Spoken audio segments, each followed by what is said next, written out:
Yeah, yep, you heard him. Hey guys, Robert here, and I got with me a whole bunch of my returning regulars, Tavia, Raymond, and Bianca, as we're here all going to talk about Masters of the Universe Revelations Part 2, and why it's good, and why those who are complaining about it don't know what the heck they're talking about.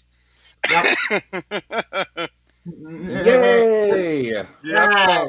so let's go around and just give your short general thoughts on Are Part you 2. sure we've started? Because I'm looking at your the thing on YouTube and it's not going. Oh, there we Uh, go. yeah, there we go. Okay, There's, right. Oh, there we there's go. Sometimes it always a takes a delay. bit. There's Okay, there we always a go. delay. There's always a delay. But yeah, though. It's really working fine over here. Yeah. There is going to be. Yeah, hey, Tristan. Yeah, there is going to be spoilers. Yeah, spoilers. So as she would say, earmuffs, earmuffs. Yeah. Beware all those who enter. Yeah, beware all you those who enter. This will be a spoiler talk. If But you're not utility, tune out now. Or yep, just wait at the catch up. yeah, yep. But Or become so deceased. exactly. So anyway, Yeah. give your general thoughts on Part 2. No details yet. Just your general thoughts. Did you like whatever? So Tavia, you go first. Yeah, my game for I think like part two. Part two might be main from part one. It was great at the story, it was bad and awesome. And without part one, you don't have the content with part two, and it died after I went in a row. And this show is great. It was bad animation with perfection. The story was Mm-hmm. good, and I'm into it for the future. Like, granted, I Right. don't know what the future is about, but what we got, it's a good show and a good part two. And I'm the chief of Gabinet, and so He-Man fan. Yeah, with a good idea continuing that story. And look, I know people will this is really no. You're more like, look, I get the twist, I get the continuity, but people watch the show, but before you jump the gun, I Wait, don't wait. want. I'm not no comment. David. We'll Oh, save that when we get there. We'll save that yeah, when we'll get yeah, yeah. there. Point Okay. is, with a good Yep. show, I in a minute. Yep. Yep. Oh, and Tristan, trust me, a lot of the spoiler stuff, it's stuff we saw coming from Part 1 anyway, to be honest. There's some twists, but for the most part, everything they set up in Part 1 gets played out in Part 2, is what I'll say. So, No. yes, it's spoilers, but it's spoilers you're kind of seeing, maybe not a mile away, but half a mile away. Would you all agree with that? Yeah. Yeah. Yeah. Yeah, oh yeah, it's predictable. All right. So, Yeah. Bianca, your general thoughts. Definitely better, way better than part one. I can't wait for my dad to watch this. I feel bad that I just like before when I was telling him about part one, I'm like, I watched some of it and I'm like, okay, you gotta watch the rest so we can talk about it. And so we Mm-hmm. would, and then he watched ahead of me. Now I'm realizing it. So never mind. I don't feel bad anymore. Yeah. And so I can't wait. There is one part that I am worried about him seeing, but then I Oh, remember he's an Oh. adult and he should handle it very well. oh, It's I just know. me being I Oh know. yeah, that I Yeah. think I know what you're talking. Okay, Yeah. it's so so weird. I'm not used to that kind of stuff. So like even when I was a kid and I would see something like that in like kids cartoons, obviously not to this level, but then I would always change the channel, especially if my right. parents Yeah. were watching. I'm like, nope, you're not doing this. No. Yeah, No. I see. I know. No Okay, K words. I definitely know what you're talking. Okay, so I know Raymond, what your you're talking general about. thoughts.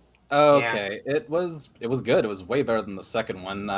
You mean first one? First Sorry, one. what? Yeah, that one. Thank you. My mistake. That's okay. It yeah, I had all the emotional reactions that they were hoping for, honestly, especially in the Mhm. beginning. Yep. Yep. So for me, same thing. I felt better than part one. I wish this was shown all at once so we could. Right. I do think a lot of the complaints here, if this was shown all at once, I think those who are making those complaints would have less of a ground to stand on. I think Yeah. I think if they had done this whole thing, you'd have less of it because they'd be like, okay, first part, yeah, okay, but then the second part, then you're like, no, Adam has a bit more of a role. What are you all talking about? So if you Well, watch Yep. it, all, Adam has a bigger role, but not He-Man, and that's what they True. wanted. That's a Yeah. good way to And I thought that was that. fantastic, actually. Yeah. I really Oh love yeah, that. well, I really agree liked too. I Adam. definitely think Adam deserves to have the main role, and it's always because when you think about it, this is resolving. Now, this is a spiritual follow up. This is not a direct follow up to the It's original. not just fall at all. They can't. They legally they cannot do that. Just like legally they could not make a follow up to 2002.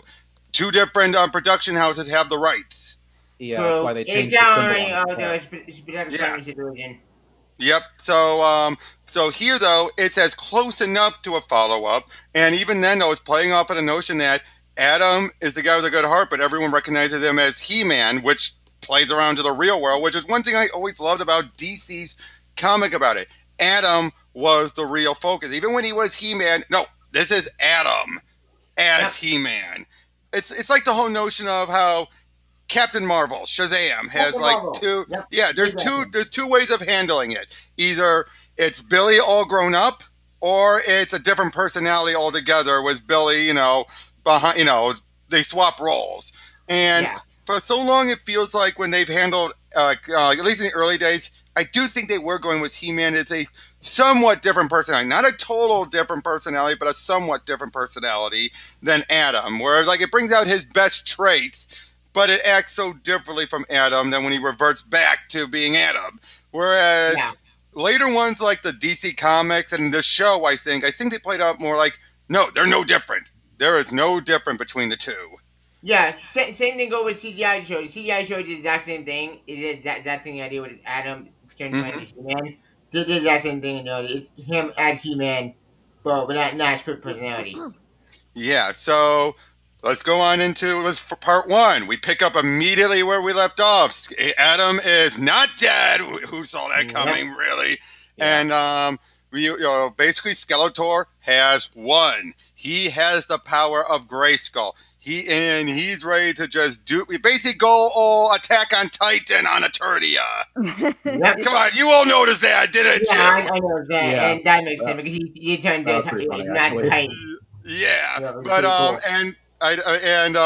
he basically but thanks to the intervention from Cringer, the people they're able to get away with some help from the sorceress who sacrifices her life.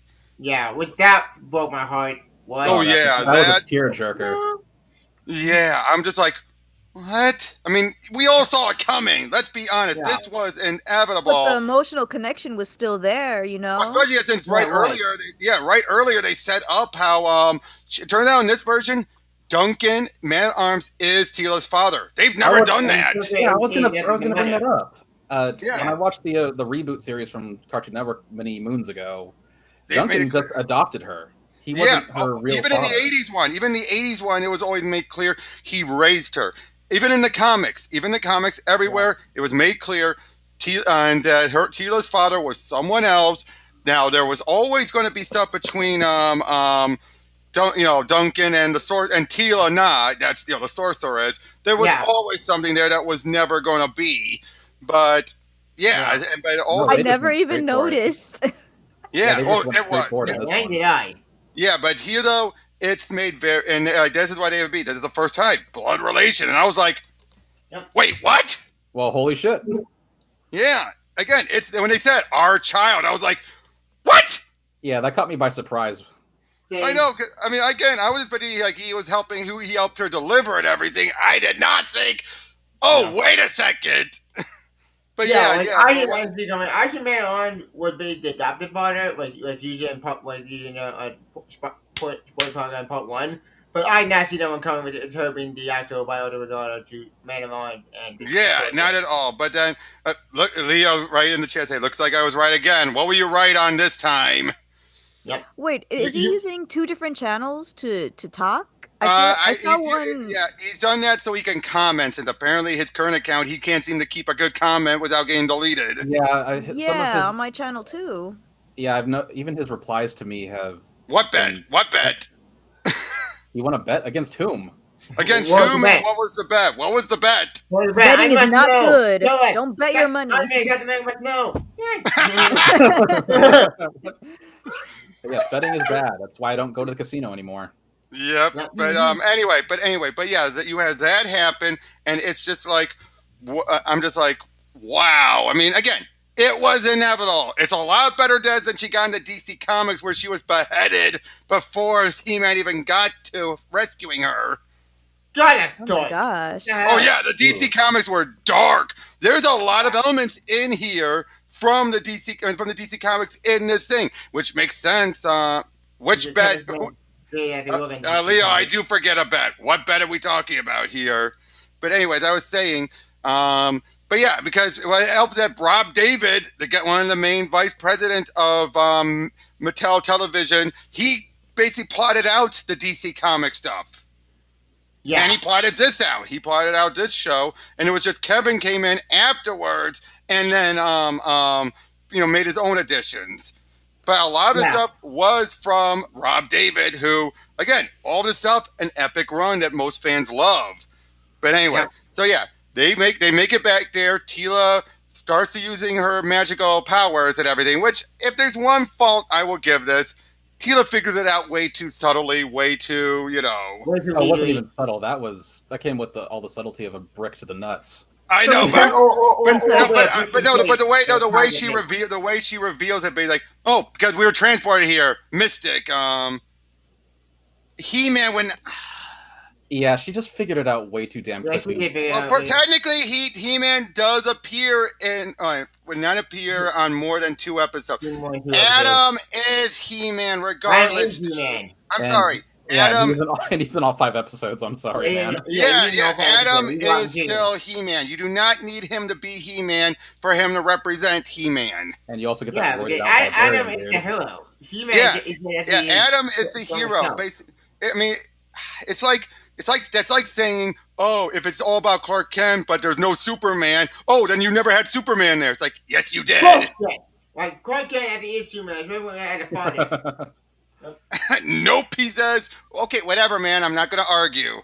I don't want this to turn into it. Which one is that one? Is that the extended one, updated one, or is that the original one? No, that's neither one. No. Oh, so you don't have the Dynamite crossover. Is he an omnibus? Dynamite crossover. I think it did. Yeah, it does. Oh, it does. Yeah, they keep on extending that omnibus. No. For He-Man, has He-Man ever been an omnibus? Yes.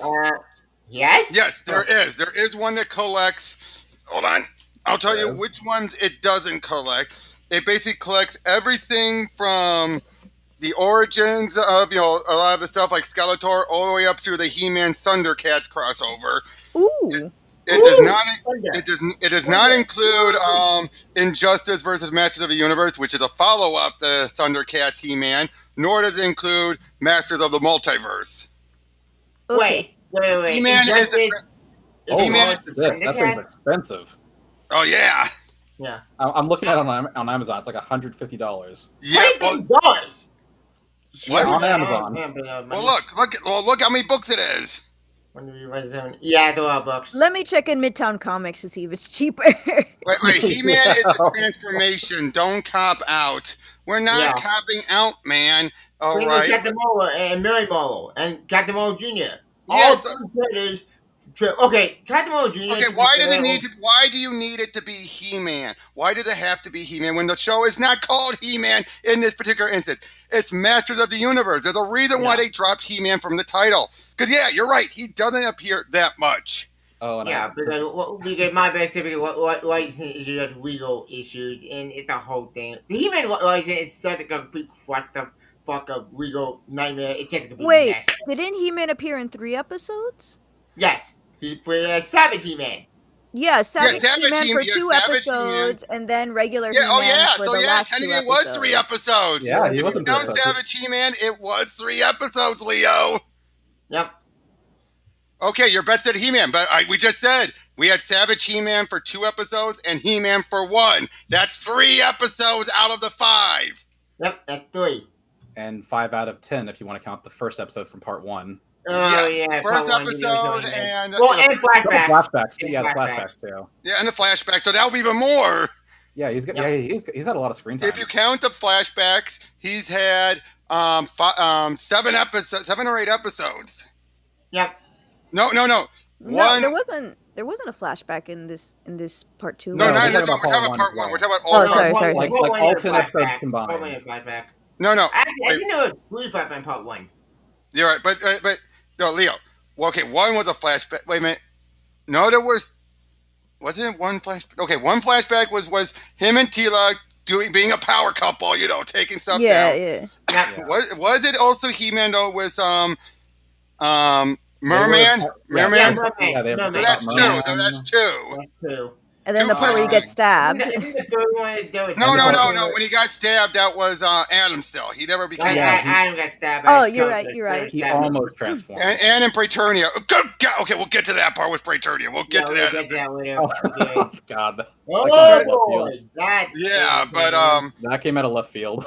Yeah, okay, so we have 2 flashbacks. We have the first episode, then we have Savage He-Man, and then we have the final episode. That's 6 out of the 10. 6, yeah. 6 out of the 10 episodes have had an appearance by He-Man. Yep. And part 2, so Savage He-Man get a fight Skeletor, and awesome! Oh, yep. That's so cool! Oh my gosh. That whole moment of, I am the spark, all the sword did was temper it. That's right out of from the first mini, actually. Where hold on, let me get it. Because it's first of all, look at this cover. Awesome! Woo! Wow. Can I just say I love how Skeletor reacts to anything in this part? Oh yeah! He was so freaking funny. Mark Hamill nailed it here. Yes, he did. It was hilarious. I mean, I'm gonna ask her to stop. Oh my God! Yeah. Hold on. Here it is. From I am the host. The sword channels the power of Grayskull from me. I don't just have the power. I am the power. Woo!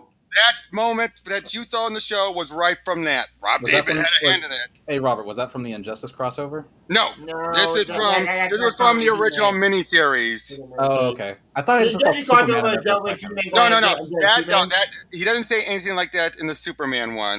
Well, no, I thought I saw Superman. You never watched it. Why are you taking Yellow Flash's word? Yellow Flash, I don't trust him. Look, he was only in 2 but don't trust all the opinions. I never watched. So I watched a little bit of that Yellow Flash video that Robert sent me, and he already said a crap ton of misinformation. He got 2 scenes wrong, and he was like, "Oh, He-Man did this because of this," and I'm like, "No, he did that before that." I'm like, "Okay, if you're not gonna follow everything correctly, I'd rather not just watch the video." I'm sorry, Leo, but Yellow Flash is very disingenuous. I thought you were going to say Yellow Fascist. He does it to rile people, his viewers, up so they cannot watch it on their own and prove him wrong. There's a reason why he blocked Tristan. When Tristan called him out, she had to use her alt account to call him out. Because he hates being called out because he wants his comments to be an echo chamber. Just like Wes, who blocked me. Just like Wes, who blocked me on Twitter, I should point out. Oh, I know what that. I'm sorry that happened. Yeah, Wes, of all people. And I never said anything directly to him at all. Yeah, that confused the hell out of me. I mean, what the hell? I guess odd. Yeah, I never said a word. I never said anything directly to him, ever. God, I wonder if the Savage He-Man is cool. It is amazing. He called forth the lightning, but without the sword, he's a rage beast. He's like, like the Hulk, but he's basically basically the Hulk. Yeah. So something in the trailer. So in the trailer, he says, the sword is just a conduit. I can call it whenever I want, whatever. But in the show, he says that he doesn't know what's going to happen when he does and wants to try it out. And so I'm like, oh, so he doesn't know. No, he's never done it. He's never done which makes it funnier for Skeletor to later ask Man-at-Arms, how many times did he transform? Enough to kick your sword. Where's out the sword? And the thing is, Savage He-Man cannot die. He's been freaking blasted at, bombed. Drop from a great height. Drop him on, man. And he just went through that. I was like, man, I feel like watching freaking... I was going to say, poor Fisto and the others getting turned to undead creatures. Oh, that's sad. Yeah, Fisto. And they never made one dirty joke. They did. Yes, they did. They made one dirty joke. They did make I one would dirty sure joke. like to fist him. You're right. Yeah, I laughed so hard. You're right. You knew Kevin was going to put that in. The moment you have Fisto, you had to do that. Yeah. But like I said, everything about Skeletor's actions made sense. Yeah, his reaction and everything. He's like, I love it. I do love the like. Why are we laughing about? I know. I was like, what? He had the best reactions. It was hilarious. I don't like. What are we laughing about here? Yeah, he was easily the best character of the part. We hardly had it. We hardly had him in part 1. Now that we have him here, you're like, this is what one of the things we've been wanting. But he makes it back there. He makes, he made Evelyn the sorceress now, and basically, and I do love one bit where he's like, you used me and I rewarded you. I'm like, okay, that is a smart villain, actually. Unfortunately, he's totally don't bit himself. It doesn't make up for all of his other stuff he's done to her. So but I did like that. I was like, I rewarded you in return.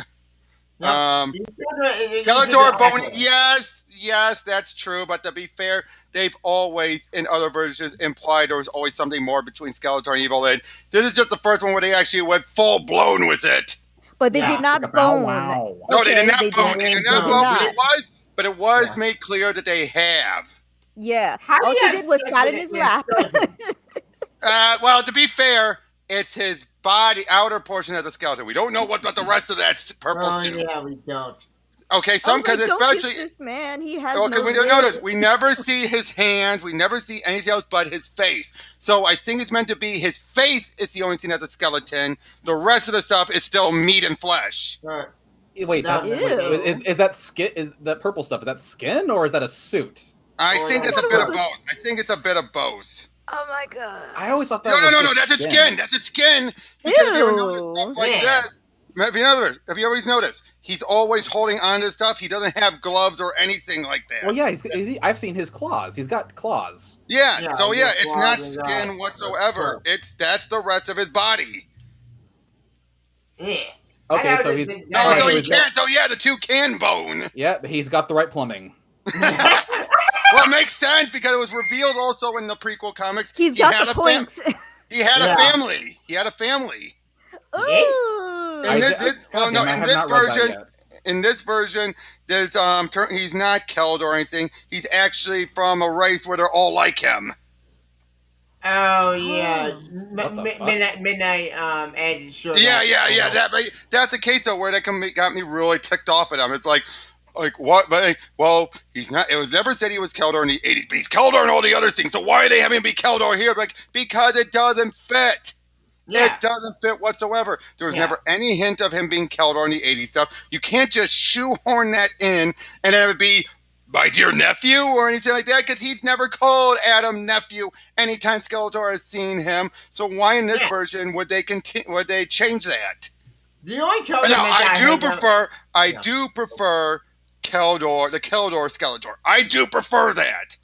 I can understand that. Like the one Keldor I know is from the CGI He-Man show, and that Keldor Skeletor was actually extremely fascinating and very interesting. But when he turned full Skeletor, he went insane. Yep. He went freaking nuts. Yep. But anyway, now I do love this as well. I thought Tila was going to be the one to calm Adam down. I kept thinking it was going to be Tila. Did you guys think that too? I did. I was waiting for it. Yeah, and then it turned out Randor did it. I'm like, what? That made me happy. Because that made me very happy. And that's another thing where I'm like, this. and I felt that was the better thing to do. And let's be honest, I'm surprised no one's brought that up. Probably because, again, if it was Tila, they would have complained saying, oh, of course it's Tila. But no, it was Randor, his father, who admits he was wrong. Subversion done right. Subversion done very right, because you would not expect that. You were not thinking, oh, that's where they are. You think, there's some of the guards there. And I thought it was going to be his mother at least. But I'm like, nope, it was the king. And I'm like, yeah. Yeah, I was expecting Tila the entire time. I really was. Yeah, the whole time it was either be Tila or Marlene. Or Cringer. Or Cringer.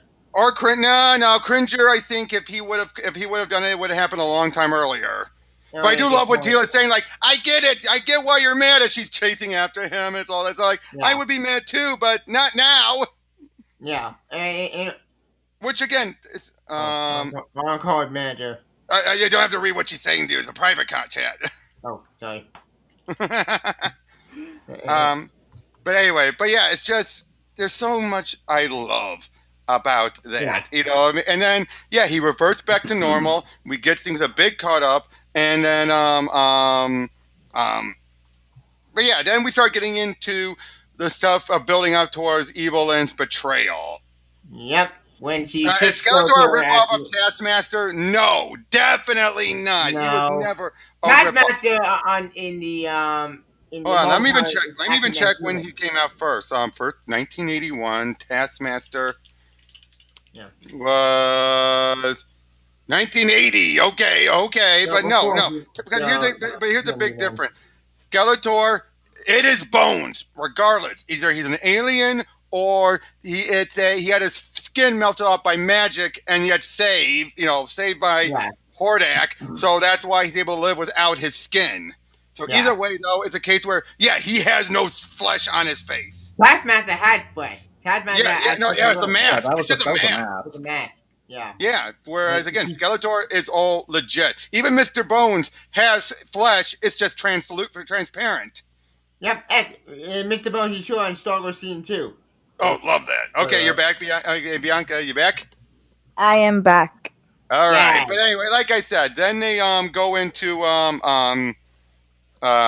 but yeah, we start setting up where you have Men-at-Arms trying to talk to Evil Lynn, who's trying to be all this, I have this power, and yet everyone shows pity for you because everyone can hear what's going on through these walls. God, that scene was amazing. Yeah, because you feel bad. That's what I love, though. You feel bad for Evil Lynn, which, to be fair, most versions you actually do feel bad for her if you know her backstory. It's never been. I was talking more about how backstory in this version. It's a truncated version from the comic. It is very much a truncated. Do you think you'll see Infinity Inc. and Stargirl? Dominic asked. Yes, but we'll get to that later.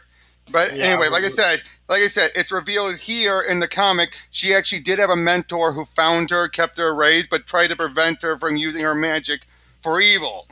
Then Skeletor showed up and convinced her, saying she's been holding you back.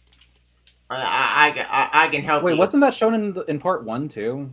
No, I don't think it was. No. She took the form of the old lady. That old lady form she looked like was based off of her mentor. Oh, I didn't know about that. Is that from issue 1? Because this is from issue 3. Issue 3 even Dark Horse. That's the Dark Horse series. All right. How much have I even read of that? Issue 1 was when we actually find the flashback for King Grayskull and Hero and the other character, and we basically find out, yes, King Grayskull is black. The queen was white, and that he had 2 kids, one Hero who's white, and the other one who's black, which makes it very clear, okay, this is not just a simple, race bending. It's not. Because the other thing is, you never saw King Grayskull in the 80s series. Because he wasn't created until the 2000s series. He was created in the 2002 series. Oh, yeah, he was. I didn't know what that series going up. This is also where we're introduced to that weird tentacle creature that's with Man-at-Arms in the cell. The Orca, the unkilling. Finale, which we'll get that later. Speaking of Man-at-Arms, one thing I do about this part two, you might not get to kick ass, and I was so happy you get to save the day right with the daughter and reunite again. That made me happy. Oh yeah, the reuniting. But yeah, basically then eventually Evil and then she starts to pull the moves, which I gotta say, I do like because it's clear. Skeletor, this is not a Joker Harley relationship. Not exactly. No, it's not. If it is, it's more Suicide Squad, but done right. Yeah, Suicide Squad. Okay, I was about to ask. I'm like, they seem to have like a abusive relationship, but I wasn't sure. They do. I think it's more of a Skeletor truly deep down does not realize what he's doing. Would you agree with that? Would you agree with that? Okay, yeah. I don't think it's abusive. Trying to kill It's not like Joker. It's not like Joker who is abusive and he knows it. This is a case where Skeletor is abusive because of his it's one of those abusive relationships where the guy is more lashing out at someone and she just happens to be the punching bag. Yeah, he's incapable of taking responsibility for his own mistakes. Exactly. You keep blaming everyone for his failures. Like, this is your fault. You're the reason why I failed. Exactly. Now, to be fair, there are some reasons where you could at least understand why he's mad. Like, did you call forth the power? No, I didn't. That's the one where you're like, yeah, I can see why he jumped to that conclusion. Yeah. Well, yeah, 2 + 2 = 4. So. Yeah, well, to be fair, he thinks it's equaling to 4 when really he's really adding 2 + 3 and not realizing it's 3. Yeah, he's incapable of seeing that that it doesn't. It's not a 2 there; it's a 3, dumbass. Yeah, exactly. Yeah.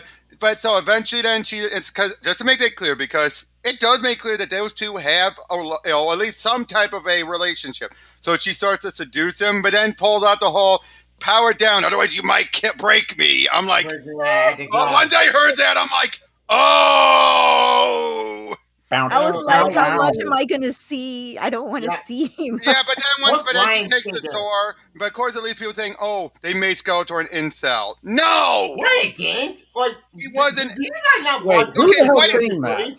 I've seen it on Twitter. I've been seeing people saying they made Skeletor an incel. Oh, he is not an incel. Okay, first of all, can someone give me the basic definition? What is an incel? What is the actual definition? I keep on getting different definitions of it. What is an incel? Hang on, I'll try to find a definition of it. The only one I've seen people tell me is that if... Yeah, okay, thank you, Tevia. An incel is a member of an online subculture of people who define themselves as unable to get romantic or sexual partners despite desiring one. All right.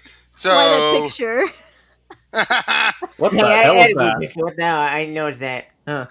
Yeah, okay, so so how does that explain Skeletor? Yeah, apparently he's getting some. Yeah, apparently he was getting some. Yeah, we're going to involuntary celibate. Yeah, it's not a case of him being an involuntary celibate at all. Yeah, I don't get. We don't. Yeah, it's like, honestly, hop on the good foot and do the bad thing. Yep. Yeah, but it's like, he's not an incel at all. He's broken because he's so caught off guard, and then she calls the lightning the power. And remember, she's also the sorceress, so now you have her sorceress powers and amplified by the power of Grayskull. I didn't even sorry. Yeah, that. Oh no. Wait! We forgot something. What does Skeletor show up beforehand? And what's coming? Turns out, for the first time since the universe was created, the planets are going to be aligned, and the magic of Grayskull is going to be at its apex. You will never get any stronger. Yeah, yep. I have no idea what that means. The apex meaning it's going to be its most powerful. It means.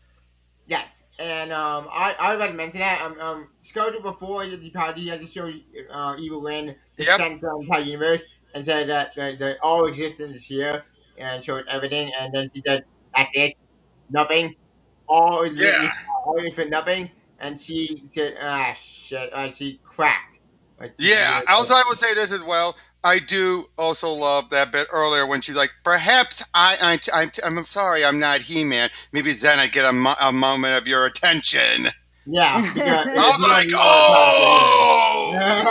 Yeah, I was definitely getting Joker vibes from that. Yeah. But let's be honest, though, Evelyn is able to say something that Harley never would have the guts to say. That is true. Yeah. It's like that's something that that's something that Harley would want to say, but would never have the courage. She'd be like, "I'm sorry, I'm not Batman. Maybe then I'd be giving more of a focus." Yeah. Be going in with the insults. I do want to say, Evil Lynn is probably my second favorite character until she gets the damn power. After that, then she becomes she snapped, she broke. And she went so fucking insane. I'm like, what? You were so cool before this woman. I know, and then she's ready to destroy everything, and then she calls forth everyone, and then she destroys heaven. She destroys Praetornia, and they don't reverse it! Yeah, just like that. She just I know. That's the other thing I've been loving about these episodes. They show us what He-Man is capable of, but never would because he's a hero. Yeah, yes, you could rip. Skeletor says you could rip the soul from their body, and then he says, "I just sent them to Subternia instead of Praetornia." It shows the restraint of Adam. Exactly, and all the other champions, And apparently, according to Skeletor, if they had all the power, they would not use it. They're heroes. Skeletor on him, like he didn't give it. No, like same with Evil Lyn, and then Evil Lyn showed even more power than Skeletor did.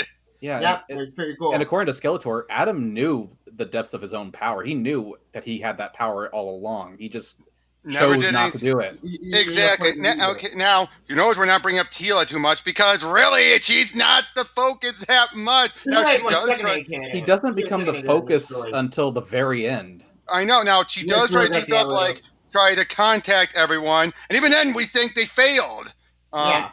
Okay, He-Man's never going to a room. No one thought that. First of all, they were saying Teela was going to get the powers, not the Soldier's powers. Yeah, Wait, not that Evil doesn't make Lyn. any sense because they were saying it would go to whether Teela or Andrea specifically. They never specified Evil Lyn. What the hell? Did they not watch the same show?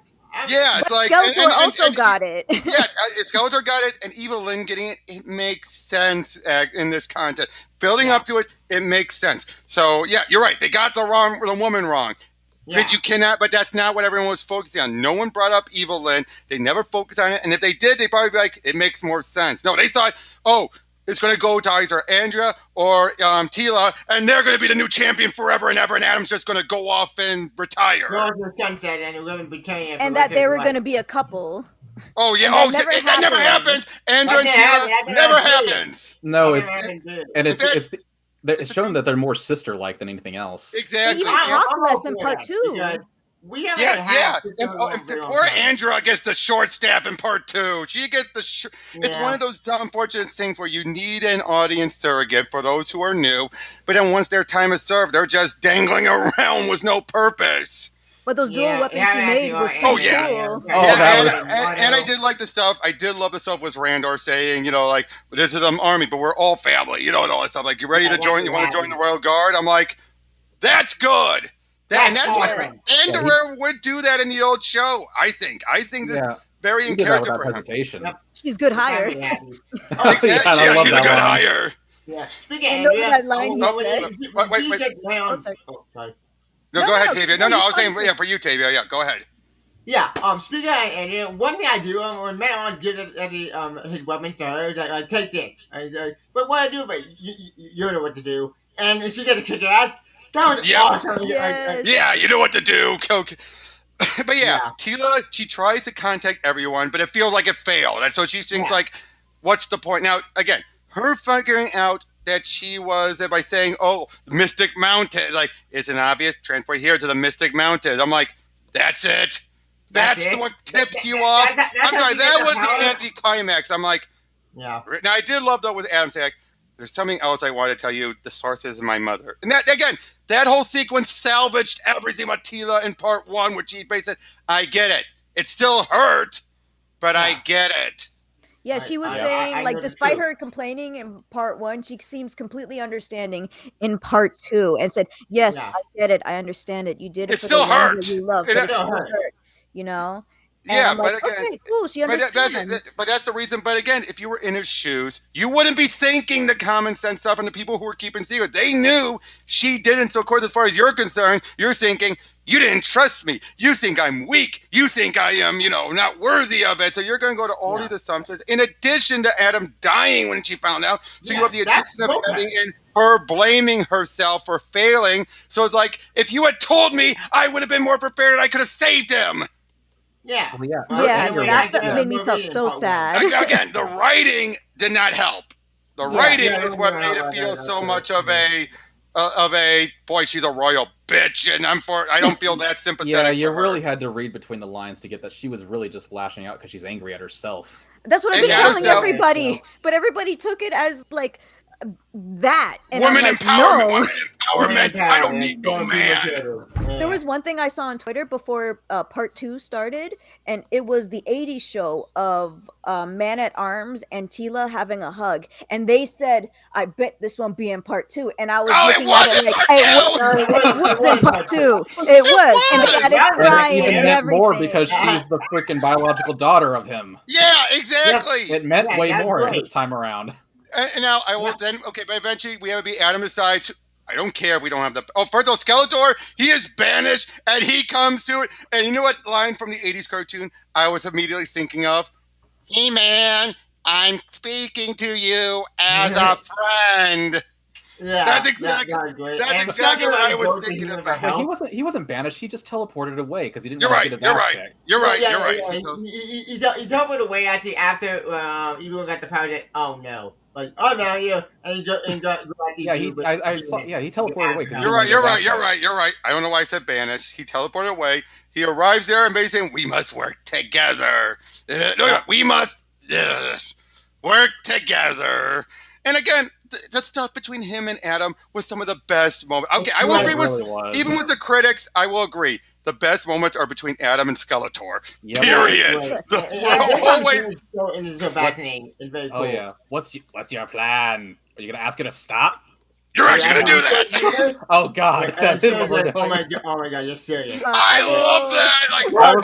But he's not an idiot about it. He's not banking everything on talking it out. It's more like that's gonna be my try. If it doesn't, then we go to battle. Yeah. And even Evil Lynn is like, you didn't honestly think you were gonna come here and convince me not to do it. Well, we had to try. Fighting you was suicide. What's his cat's name? Cat Panthero? Okay. Yeah, that broke my heart. And him, man. And he was like, "You're gonna die for that." I know. It's like you actually saw sadness from him for once. F in the chat. But he was like, "Look, Lynn, it's Panthero or whatever his name is." She's like, Panther. I know. And she's like, "I'm more of a dog person," and he's like, "Told you." Pantsor.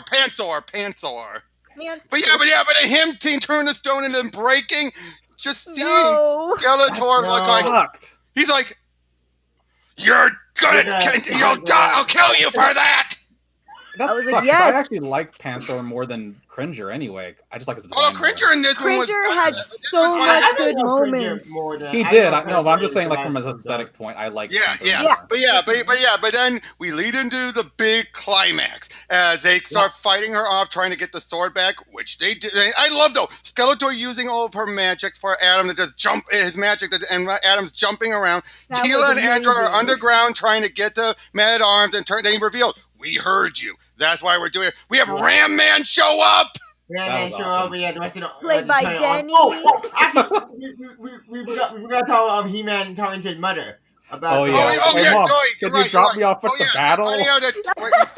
Also, we find out that those two, and it turns out she and the king. Now, people say that they got divorced. They weren't divorced. No, they weren't. They were thinking about it. They were thinking about it, but they never actually did. Some people think they did, but they. Yeah. No. May I ask it was question? For their son. Yes. May I ask a question? Okay, so I'm unfamiliar with the whole lore and everything. Where the hell is Adam's mother from? Earth. From Earth. She was an astronaut from Earth. She was an astronaut from Earth who went out there, got lost, and ended up on Eternia. Met the king, and they fell in. They fell in love. Okay, and that's mentioning Earth, and it confused the shit out of me. Oh yeah. So she's technically Adam's always been half Eternian, half Earthling. Yeah.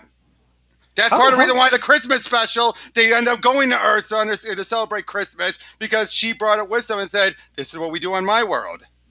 Oh well, I've never seen the original. But yeah, Ram Man voiced by Danny. I looked it up on a Rupert video. Wait, who voted? Danny Trejo was Ram Man. Oh, that's awesome! That's awesome. Yes, that is so cool. But like I said, they Godlin. That's what she's called, Godlin. Bring forth the dead. So you have Skeletor back, but also Orko. And I love how she's like, "No, not you." He is awesome. She didn't want him back to see her like this. I love that. It's like, it tells you right there, you're like, that's how much she cares. She's like, "No, don't look at me like this, Orko." Yeah. And Orko, he is improved. He is now fully realized. So awesome. He was so cool. And he's fighting in 3 places. At the same freaking time. He's fighting Skeleglow. He's fighting Evil Lynn. That's how they get the sword back. And then when Adam gets it, he not only calls forth the lightning for himself and Cringer, but Skeletor. And Skeletor's like, Wait, why? I don't understand. I want you to know what it feels like to save the universe. Oh! Yeah, that was awesome. Like, more Skeletor. Yeah, but Teela also, she goes underground after meeting up with her father, goes down to the same place her mother went to become the sorceress. But while there, her mother's trying to explain what it's supposed to be, but then Teela says what has been told to her time and again, and she's finally embracing. Yeah, but family does not make me, it's not a weakness, it's made me stronger. Being alone made her weak, which I realized, oh my God, that was the point the whole time of her distancing from everyone, was finding out just how weak. It was the reveal how weak she was without them. Yeah, without her family, she's basically, weak. And yet, is anyone going to see that? No, all they're going to see is, oh look, Teela and Evelyn have the big fight. So does Adam and Skeletor later. Skeletor betrays He-Man. No, it's good story. It's good. And now we're gonna do it my way. It's good. It's good storytelling. And let's be honest, in the hierarchy in universe, not in how it was told in the show, but in universe, the sorceress is always above the champion. Always. So if Teela is going to become the sorceress, you do not have that be a footnote subplot that does not matter at all compared to Adam He-Man versus Skeletor. Yeah, technically she's more powerful than He-Man. If they wanted to. Yeah, exactly. So you need it. So yeah, exactly. That's exactly what Man-at-Arms tells the Evil Lyn. You could take the magic from Skeletor, or if you wanted to. Yeah, because you don't show your power now. Like, you can just go to power just like that. So I know. So if few people are on the left are SJWs, and they are okay. Yeah, I get what you mean there. Comics and finance, I get it. Yeah, I get it. Well, but of course, this leads to a double fight because eventually, once I do also love it though. Evil Lyn saying, "You are the sorceress." But you're bound to this place. So to defeat you, I just need to go outside. And under new management. I will say this.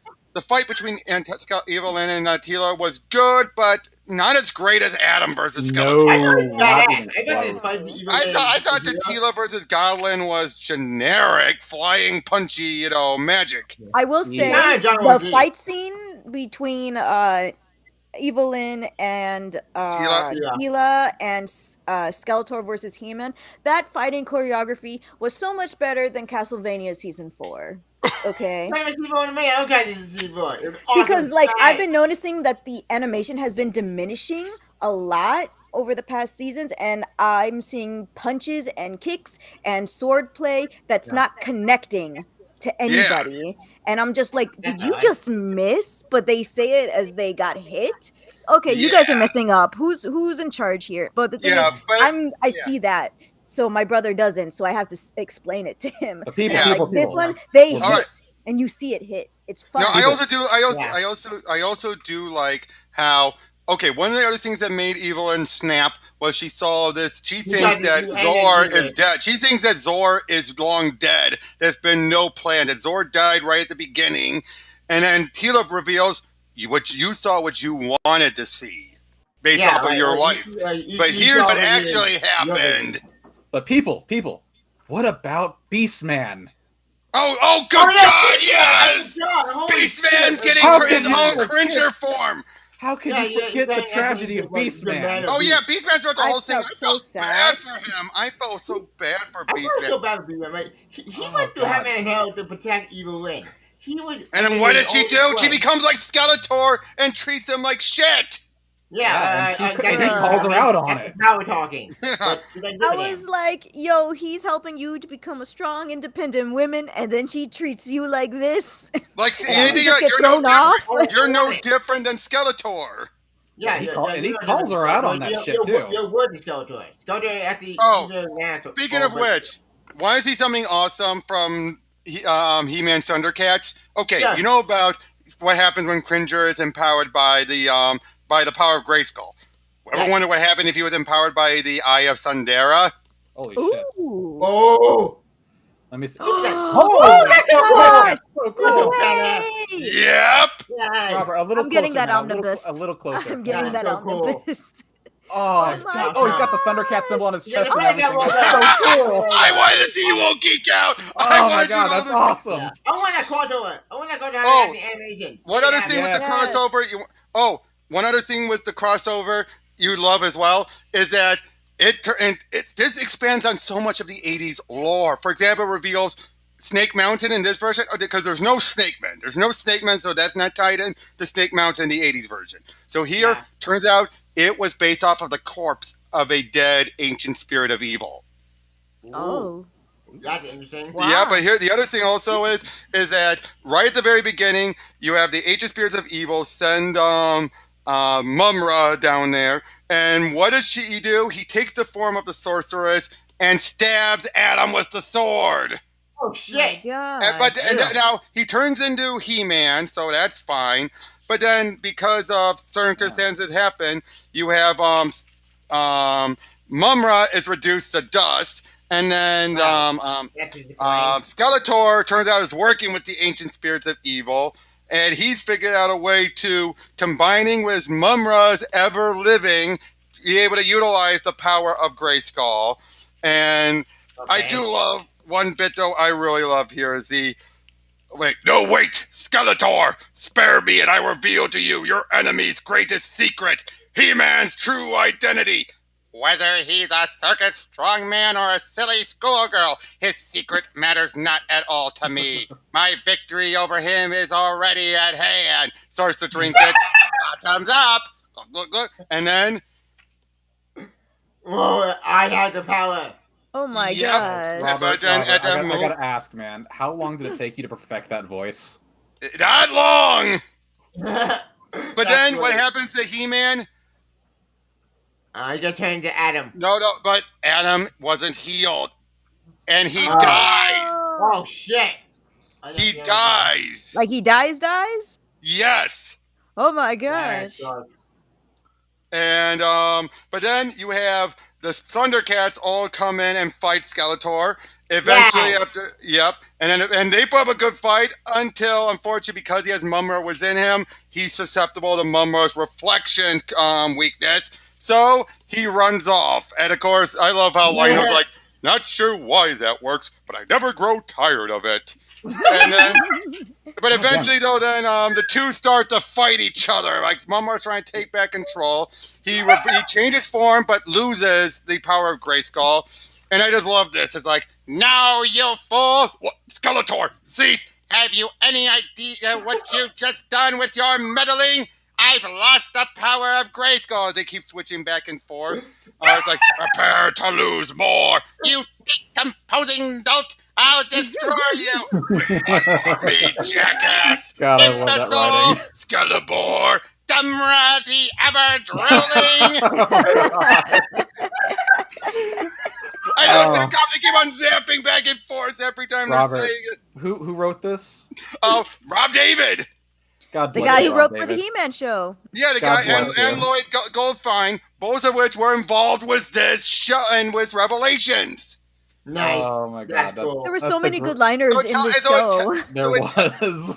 But thankfully, through with Lionel's help, he's able to resurrect Adam and everything. But unfortunately, the resurrection process leads to He-Man being driven insane ever briefly. And it leads to the two fighting. But it's made very clear, in a one-on-one fight, Lionel doesn't stand a chance. Lionel can't win. But Lionel maybe yeah, now, I do love this one bit, though, where he uses, like, give me power beyond power. He-Man lifts up this, they have these moments where they both lift up the same, totems. And I love it, like, not as easy as you make it look, though, I must admit. That's great. But yeah, basically then it leads to, then they basically calm him down using, sight beyond sight.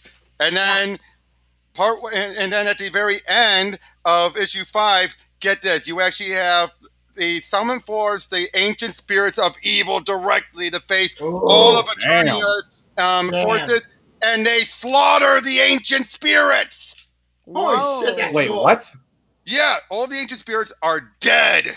Okay, so I never watched the He-Man, the original He-Man cartoon, but I did watch. No. That's from Thundercats. Yeah, I know. Like I was saying, like I watched Thundercats. I know how freaking powerful those damn things are. Yeah. Well, to be fair, they're being controlled. They're being controlled into being not as powerful as they were, thanks to Skeletor and Mumra using the golden discs.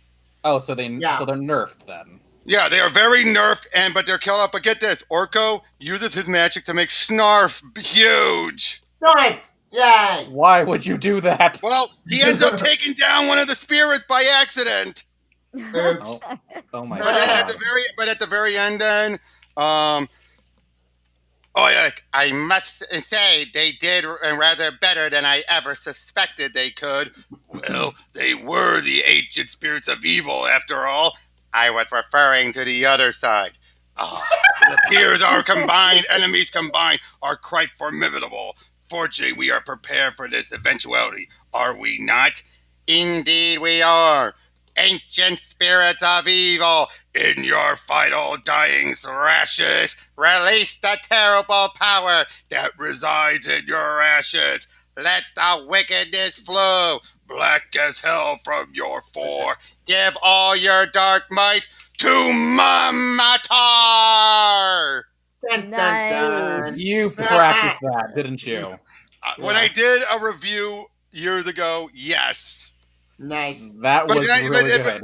And then it leads into them fighting all across the multiverse, and because they used this orb within the Castle of Grayskull, the Orb of Power, which was referenced in Revelation. In part 1. Yeah, but get this, one of the versions they go to is because when Adam grabbed it, he was singing back his mom on Earth, so he thought, what if he was on Earth? It's basically He-Man mixed with Superman. Nice. That's adorable. Awesome. See, look, even with the shirt. That is cool. And I love it. I also love it. It's like, is it just me or is this? Yeah, let's get out of here. And then you see it's a hybrid version of them. Nice. That's amazing. I love it. That's amazing. Yeah, they eventually make it back. They defeat Skeletor and Mamator and everything by doing we have power beyond power. And that's good. And I love both of their final words were, but I was so close. But I was so close. And basically, this would have been a grand finale for both series. Yeah. But then you have the ancient spirits are evil gone. Mamator scenes without them is gone, and Skeletor, because we later find out he ended up in the Injustice universe, but for the time being, he's gone. Yeah. That but you know, Injustice. I felt confused reading that book, Injustice crossover He-Man. Wait, what? That's because they basically trying to. This is taking place in the What If Superman 1 ending of Injustice 2. And in that version, they decided we need to find someone who's not from our world to help us. Yeah, we need He-Man to save us. From Eternia, so they go to Eternia, but I also did you know there was going to be a follow-up, and Tristan would have hated it. You know why? Why? Turtles. It was Master of the Universe, Ninja Turtles. Oh my gosh! That's genius. But they didn't do it. But anyway. Wait, why? Because unfortunately, I think Freddie E. Williams got too wrapped up, and I think also Rebirth threw a wrench into it. God damn it! Sorry, I was going off on all those stuff, showing off that. But anyway, let's get into. Is there going to be a part 3?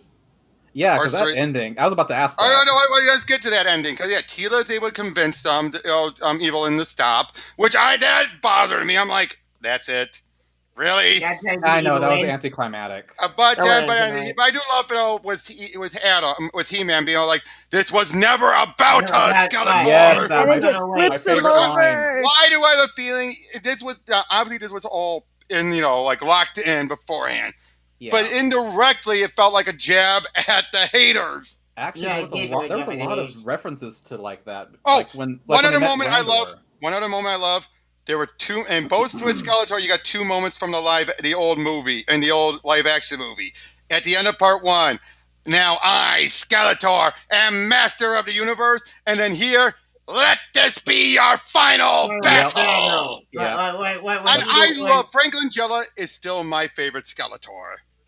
Yeah, he's great. I'm good at doing the 80s cartoon voice, but I always preferred Lancella's much more devious voice. Yeah. And it's going to do that, He-Man. It's going to look. Even when I can just sort of draw a drawing, like this between us, you and me, He-Man, 1-on-1, one last battle, yeah. Can't even love it. He's just like, I just also love his reasons. Basically, yeah, like he thinks evil and the sorcerer is going to lose. We're going to lose, so I'd rather kill you before we lose. Yeah, that's awesome. I'm like, that is so Skeletor. It really is. That makes sense.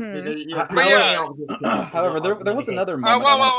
Leo, it wasn't really a jab. I was making a joke about it because clearly this was written and recorded before they even knew about the haters. Yeah. Can I point out another little reference to that too? What? Like when they met Randor, like with the Savage He-Man and all that stuff, and then after it's in reference to, of course, to when He-Man said, it's not about us. When they met Randor, everyone was basically thanking each other like it's a team effort. It's not just He-Man. It's not exactly. Just it's always been the masters of the universe. It's kind of all tied into each other. Masters of the universe. And which is what it was. That's why I keep on saying part one was not the Teela show. Teela was the one guiding them, yes, but it was still the Master of the Universe. Because everyone at that moment, Evil Lyn was the Master of the Universe, and Beastman were too. So you had Teela, Evil Lyn, Orko, and Beastman. I was talking about the two villains specifically at that point. Then but yeah, all of them were still doing that, and they were still working together. Now, and they all had great moments going forward. The only time it was ever the Teela show was episode 2. Yeah, episode 2. For good reason. For good reason, because it was a focus on her. Yeah, this is the Master of the Universe. This is a team effort. It was a But yeah, at the end, Teela is now... Even He-Man Mother had to use a bomb. Literally, actually, the Iron Guy, I forget who the guy is, but he's the bomb. And it goes to the Iron Guy. I know who the Iron Guy was, but that was so cool how he showed her. Right, but yeah, at the very end, then you have everything has been saved. They've been stopped. Skeletor is fled. Yeah. He has fled, and basically everyone is starting to resort. Oh, but I do love the stuff between Teela and Adam. That was the best scene at the end, where it's basically like, well, now we can't be together. No, I wouldn't say that. I'm the sorceress. I'm going to need my champion. It was, yeah, He-Man was still the main character. We get it, dude. But again, this is a case where, when you think, okay, here's the problem. Here's the thing. When you think about this, the 80 cartoon was nothing but He-Man and Skeletor. So if you wanted to actually give more stuff, if this was like they originally said this was going to be the grand finale, and ended up not being it, which is one of the few things I will admit they did lie about. Yeah, he lied.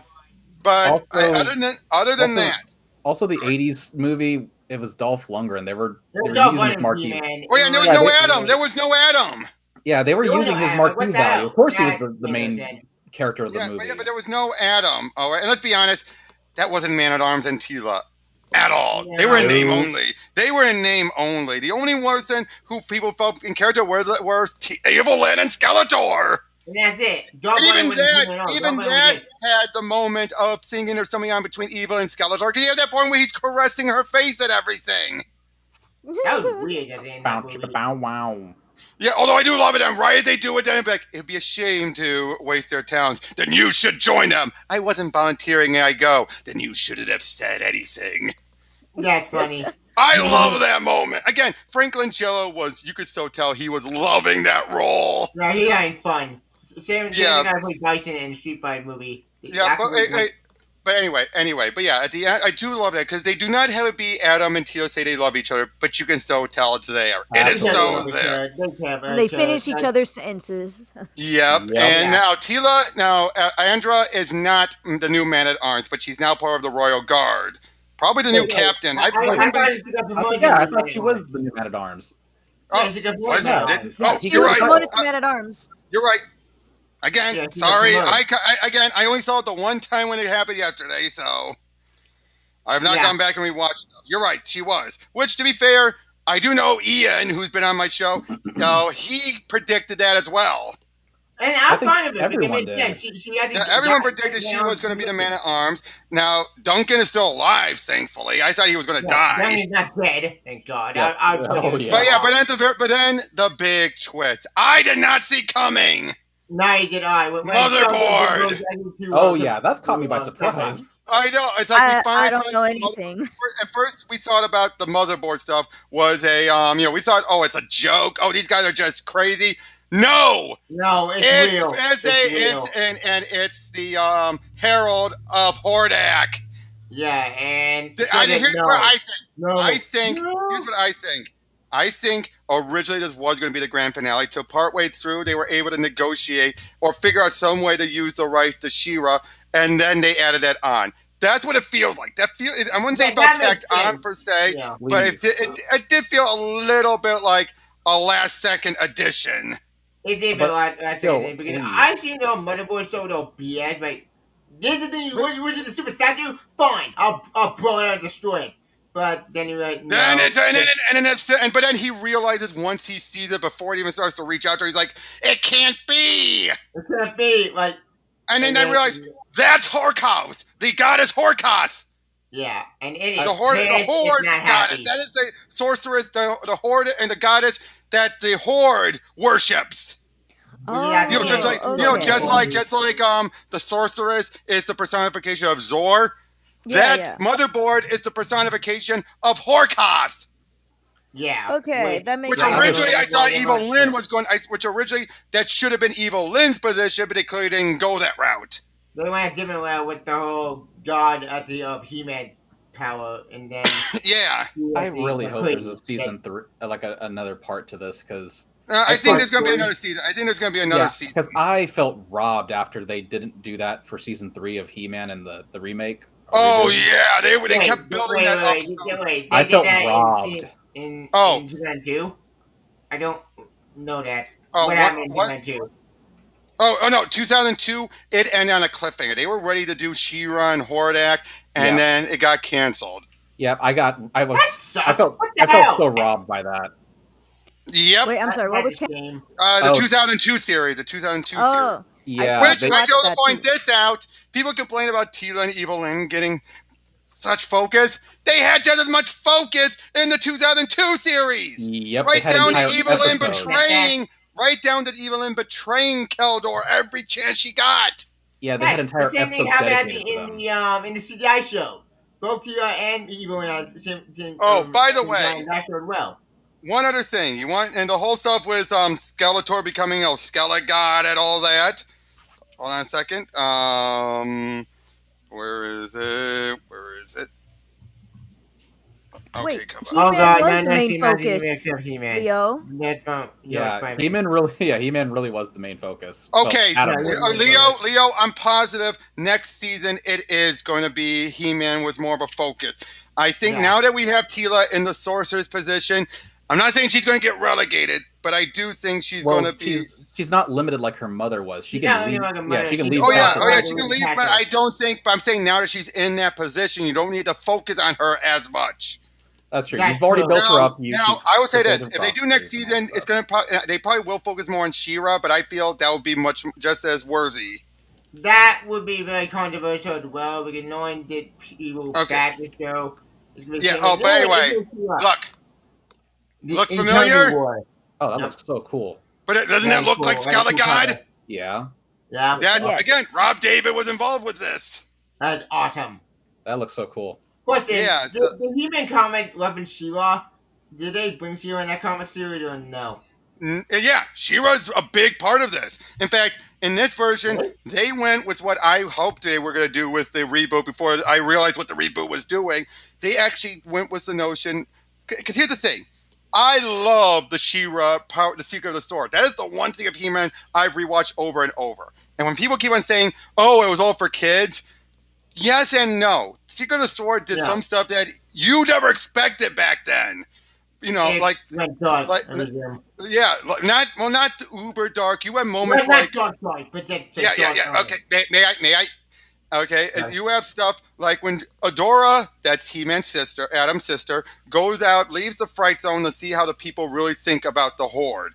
And when she finds out for example, you have this one point where, they're whipping these people as they're marching, like, keep moving. One of them falls down, on your feet. Water. I need some water. You want water, huh? Picks him up. I'll give you water. throws him right into the water. Enjoying your water? Or then later on, then we see a ship flying over a house saying, "What's going on?"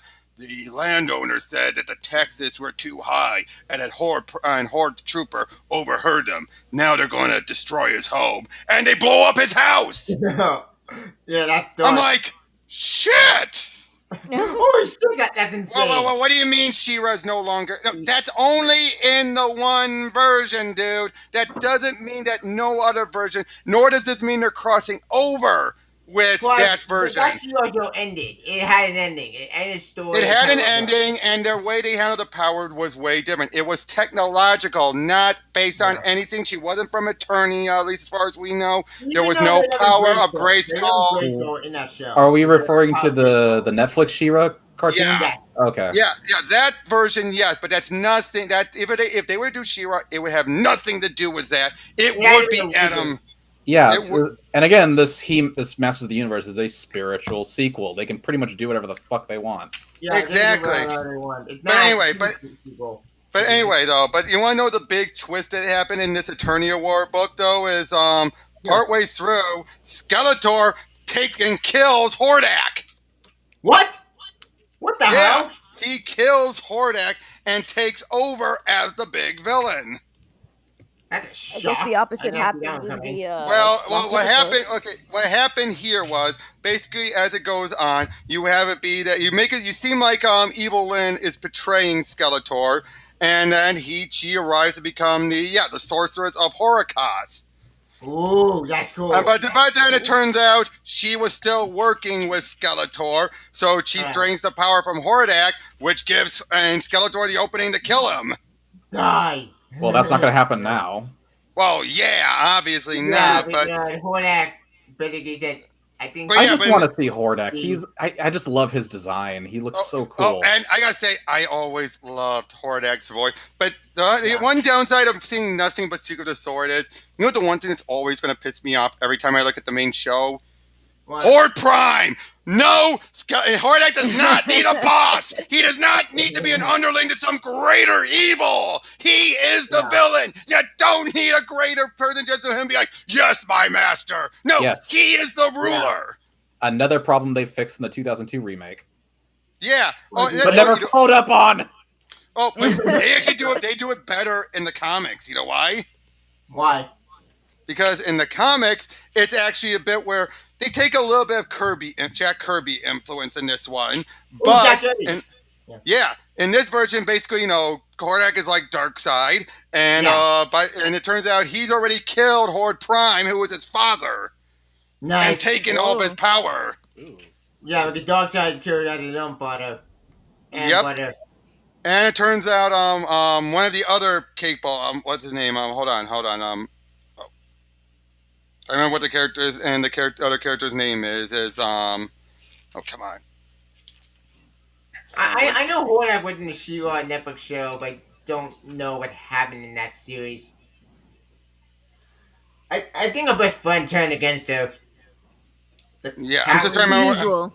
I'm just trying to remember this one character's name. He looks almost like a Bug from the New Gods. What was his name? I know, Forger. Forger, yes. Forger in this version is his brother, and he kills him and takes his power. Oh, shit. And at the very end, he even says, like, yeah, by the power of darkness incarnate, I have the power. Everybody getting the power. But the other thing also is in this version, they actually fully realize the stuff with She-Ra as being, brainwashed. In this version, Adora, she's wearing this other mask. She doesn't go by Adora. She goes by Despera. And, one other thing. People complain about how bad Teela was in the show. She was worse when Keith Giffen was writing her. Oh, dear God. In this version, and Keith Giffen made her such an uber bitch that eventually when Dan Abnett took over and Rob David took more control, they had to fix it by revealing she was just in a bad place and everything. That makes sense. Did anybody recognize... I mean, look at... What? Oh, did anybody recognize that during the whole She-Ra cartoon that was happening on Netflix, everybody was like parroting the She-Ra 80s voice actress, saying, Melody, "Oh, she didn't like it." and she Mhm. liked Revelations. And she liked Yeah, Revelations, she did but like nobody's saying Revelations. anything about that. Well, because I don't get people. God, Like, gee, I've never wonder why why. watched do the we She-Ra accept? thing. I think what the Me neither. we were I asking just know who about it good because people people. talk nonstop. Oh, Okay, one other thing. I don't know anything about it. Now, one other thing. Keith Giffen made Orko evil. He Yeah, basically that did decided to be like, happen. You told me that in part one. but unfortunately, What? But here's the thing. Here's another case of Dan Abnett and Rob David fixing it. It's later They revealed retconned it. in this issue. They retconned it, having it be that he wasn't evil by choice. He was actually, when Skeletor got the hands on Horde Prime Skull, he actually and Orko was the only person who realized what he was doing and what was going on. So he went there trying to stop Trying it, to stop it. destroy it. But unfortunately, like always, his magic backfired and ended up opening all of his mental blocks, and unfortunately just made him evil. And earlier on, now, corrupted him. And earlier on, you had a point where everyone just mocked and just like, it's basically Keith Giffen doing what he does. If he doesn't like a character, no one likes the character, and they're just basically like, oh, forget him.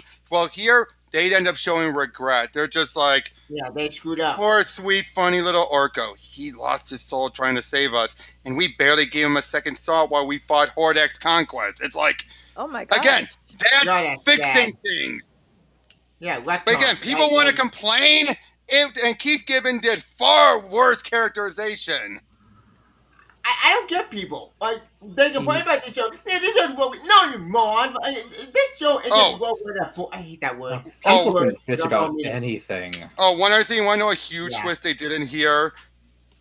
Okay, you know about King Hiss, right? No. Yeah, I know No. King Hiss. You know what he's capable of doing to people, right? You know, Yep. taking over them. Mm-hmm. Yeah. Oh shit. No. King Randor. What? That's Randor and a snake. Yep. Yeah, and he's, in other words, Randor is dead.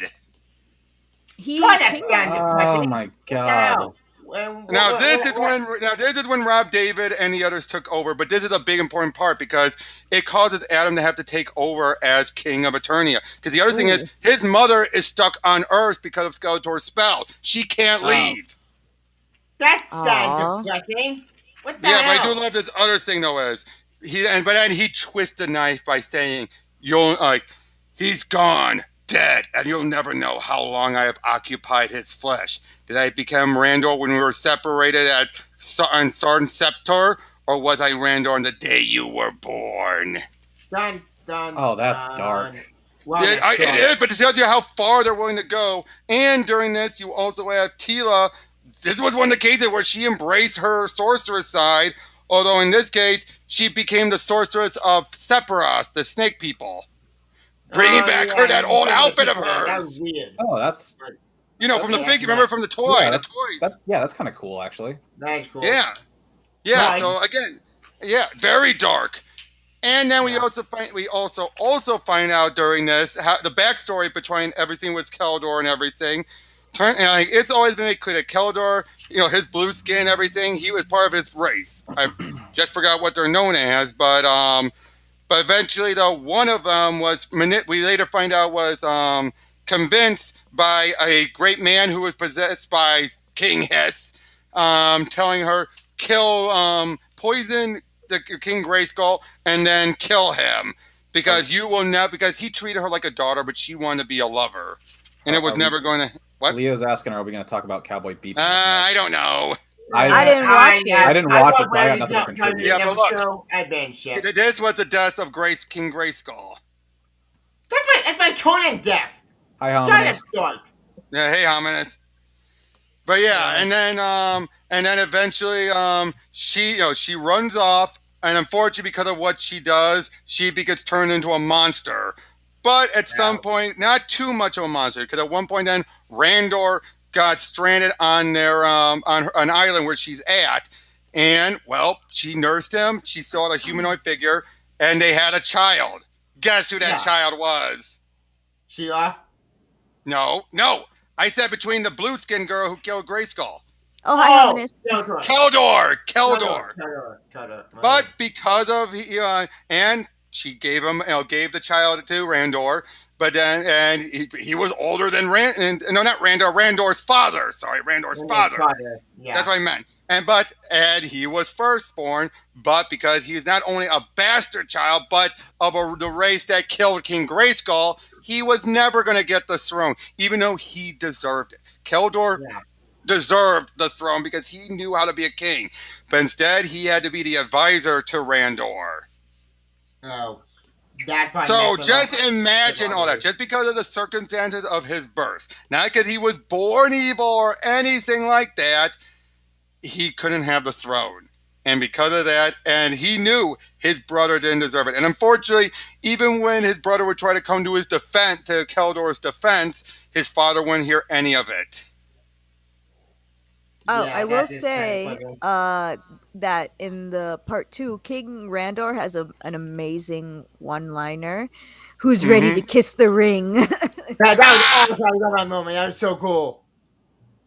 He better get the help. The 90s one? You're talking about New Adventures. That was a continuation of the 80s series with a very different animation style. He-Man in space. There's a He-Man space. Yeah, basically He-Man, Skeletor in space, but that was it. It was just He-Man, Skeletor, no one else. It was a weird show. I saw some clips of it at the Uber. Wait, what? Why's He-Man space? This is weird. This is not He-Man. It's a different character. I'm confused. And yeah. I was just recommended a Professor Geek's episode on possibly the 90s He-Man is better than Revelations, and I'm like, wait, hold on. This better just be clickbait. What? Dude, New Adventures is not better, because New Adventures had hardly anything to do with, anything. And nothing to do with He-Man. It felt more of a sci-fi show. But yeah, the most it did was have it be where He-Man has like he has to reveal himself to his parents and he forgoes being Adam forever. What? That's boring. Why would he do that? Oh, get this. You know what I love about the He-Man Master of the Multiverse? Keldor in a universe where it's basically the anti-universe, the reverse universe. Yeah. It's Keldor is the main character, and wouldn't you know it? Yep, he and Evil Lynn are together. And you know who did the art? You know who did the artwork here? Dan Fraga. Nice. But he never finished it. Oh, that's sad. And it's I don't know. I think he left, and that's right around the time where he left for CG. Oh. And hey, look at his version of the Dolph Lundgren He-Man. Nice. Sexy. Yep. But awesome. Eventually the very next issue would be the New Adventures, which they treat as a separate universe from the 80s one. Oh, makes sense. You want to know what they call 80s He-Man? Classic? No. Ever Chipper He-Man. That's nice. Ever Chipper? Ever Chipper. Chipper. Yeah.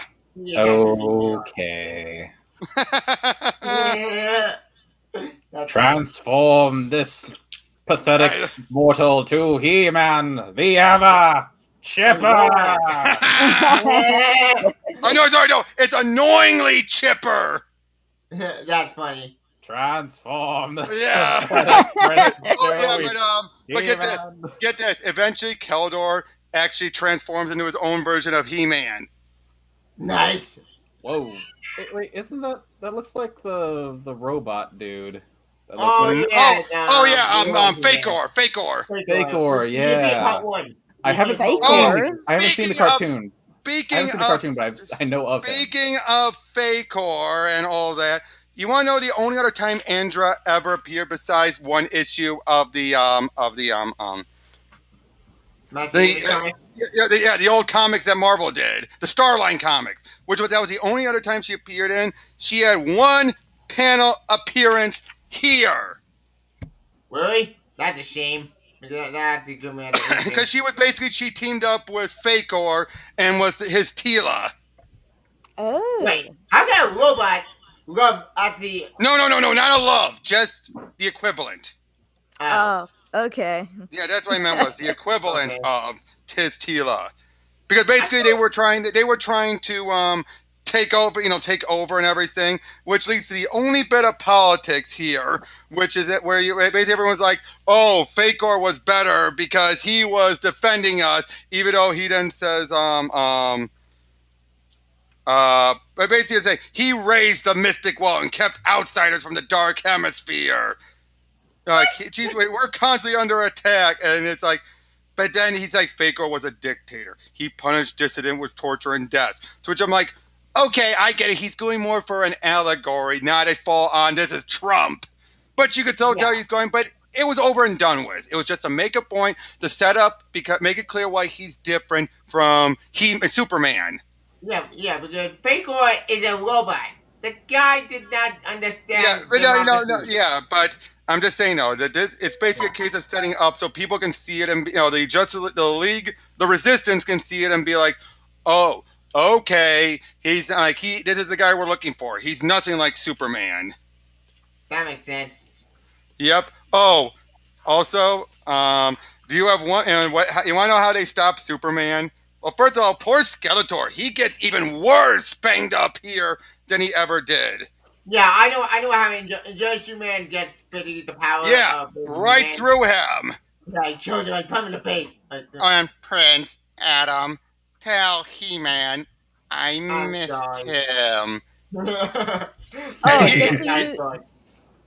Just so you guys know, Tevia and Raymond, I didn't know you guys had a Twitter, so I just followed you guys. I need more positive people in my life. I just made my account yesterday. Oh, it existed as of yesterday. Yep, I know. Oh, also, look at this. Adam using the power of Shazam. I mean, check them all. I love that. I'm really happy. I smiled about that. I mean, he even tried to convince Judge Superman to stop. Judge Superman said, I see everything. I can see my wife. I can see my child. But then he can't stay. Which again, this further proves my notion. Injustice Superman was never a hero. He was a villain. He was a villain that was held back by his morals. He needed an excuse to let it go, and he keeps convincing himself I was a good guy. He was never a good guy. Yeah. And further proof was in Year Zero, where it's revealed that he wanted to basically dictate Lois's life for the safety of their child. I'm like, no. What the fuck? Like, I read Zero. I don't remember that even happening. I know. I haven't read the comics yet. I'm talking about the Injustice Year Zero. Yeah, I know. I haven't read the comics. I've only played the game, and I have only seen the shitty movie. Right. I'll say the first game. Now I'll say this: the first game is the only time I ever felt bad for Superman. Second one, that's why I was convinced he was never a good guy. Second one, he went extreme. Yeah, but now you know why the big difference is. The first one had Jimmy Palmiotti and Justin Gray on as consultants. They were not involved with the second one, so I think that's what caused them to just make Superman full on. He was never good. Well, they had to build up what's her name, Kara. Yeah, but even that though, you know. That made me happy. I love Supergirl in Justice 2. But don't want to eat with Superman. I can't do you with Superman anymore. I read a boring part with that trope. Like, I said when I die. We need the Superman ready from this with his family. Yeah. The thing about Injustice 2 is that Kara's inclusion was at the expense of Superman's character. Yeah, exactly. Yeah. Because they made him so evil, so like I don't care. Yeah, right. Zod was here, then right. Even Kara. Yeah, Zod was much more heroic than Superman. Yeah. Wait, but Zod a villain. In Justice Comics, Zod killed Tim Drake. That broke my heart. What? No. That broke my heart, Peter. Like, come on, we just stick that back in there and he died. I just realized we didn't mention back to its revelation for a second. We didn't mention how, Preternia. We did mention it, but I just want to bring up again. Preternia, it's God. There is no heaven. There's still hell. Yeah, there's still hell, but no heaven. Yeah, but no heaven, which I think they might resolve that in the next season. God, I hope so. They got resolved that because all these kids Now, here's the one question: who would you want to voice Hordak? You know who I would want? Michael Ironside. Go the full dark side, go the full dark side route. Candyman voice Skeleglow, yeah. Yeah, Oh yeah. he was much better here. Yeah. In part two. In part two. She's still good in part one. I like Okay, part one. quick Part two was question. awesome. Anyone here seen Ghostbusters Afterlife yet? I did. Nope. It Which was one is it? I'm awesome. sorry, one The more new time. Ghostbuster Afterlife. The new one. Oh no, no. Bill- Wait. Never mind then. I- Never mind then. If these two have not seen it, we're not going to talk about it. I don't, Sorry. I don't really watch Ghostbusters. I Neither watched do I. the. Feel free to spoil it to me because I don't care one way or the Yeah, I other. don't. Oh. I'm the same. Loved it. Loved Loved it. it. It was awesome. It was But amazing. But as I've said before, as I said on Tristan's stream, if you're going in expecting it to be like the first two movies, you'll be disappointed. It's not. I've never even seen the first two movies. Oh, but I if you saw the 2016, Oh! and then I Oh saw. God! Ugh. Wait, That's more than I've wait, seen. hold on. Let me finish. So when the Okay. 2016 was coming out, I have this thing in my head where if there's a reboot or a remake or a sequel, that kind of thing, I watch at least the first two movies because everybody says skip the third one. Then watch the well, there was new no one. third movie What though. a In good this one. case. Good one, 1, 2, and the video game. Yeah, And the Afterlife. first What the heck? Who told me there was a 3? Anyway, so I watched Yeah. I watched 1 and 2, and then I saw 2016, and all of them were just okay.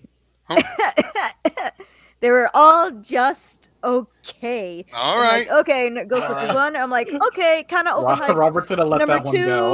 I'll let that slide. a little I bit will better, let that but still slide. okay. Now it's 2016. right. Even though I You're hate the when they do okayest the big I haven't action. seen. We're okay. Wait. Let her finish. Let her finish. Yeah, let it finish. So like I found number 1. I'm like, okay, number 1 seems overhyped, especially with the villain.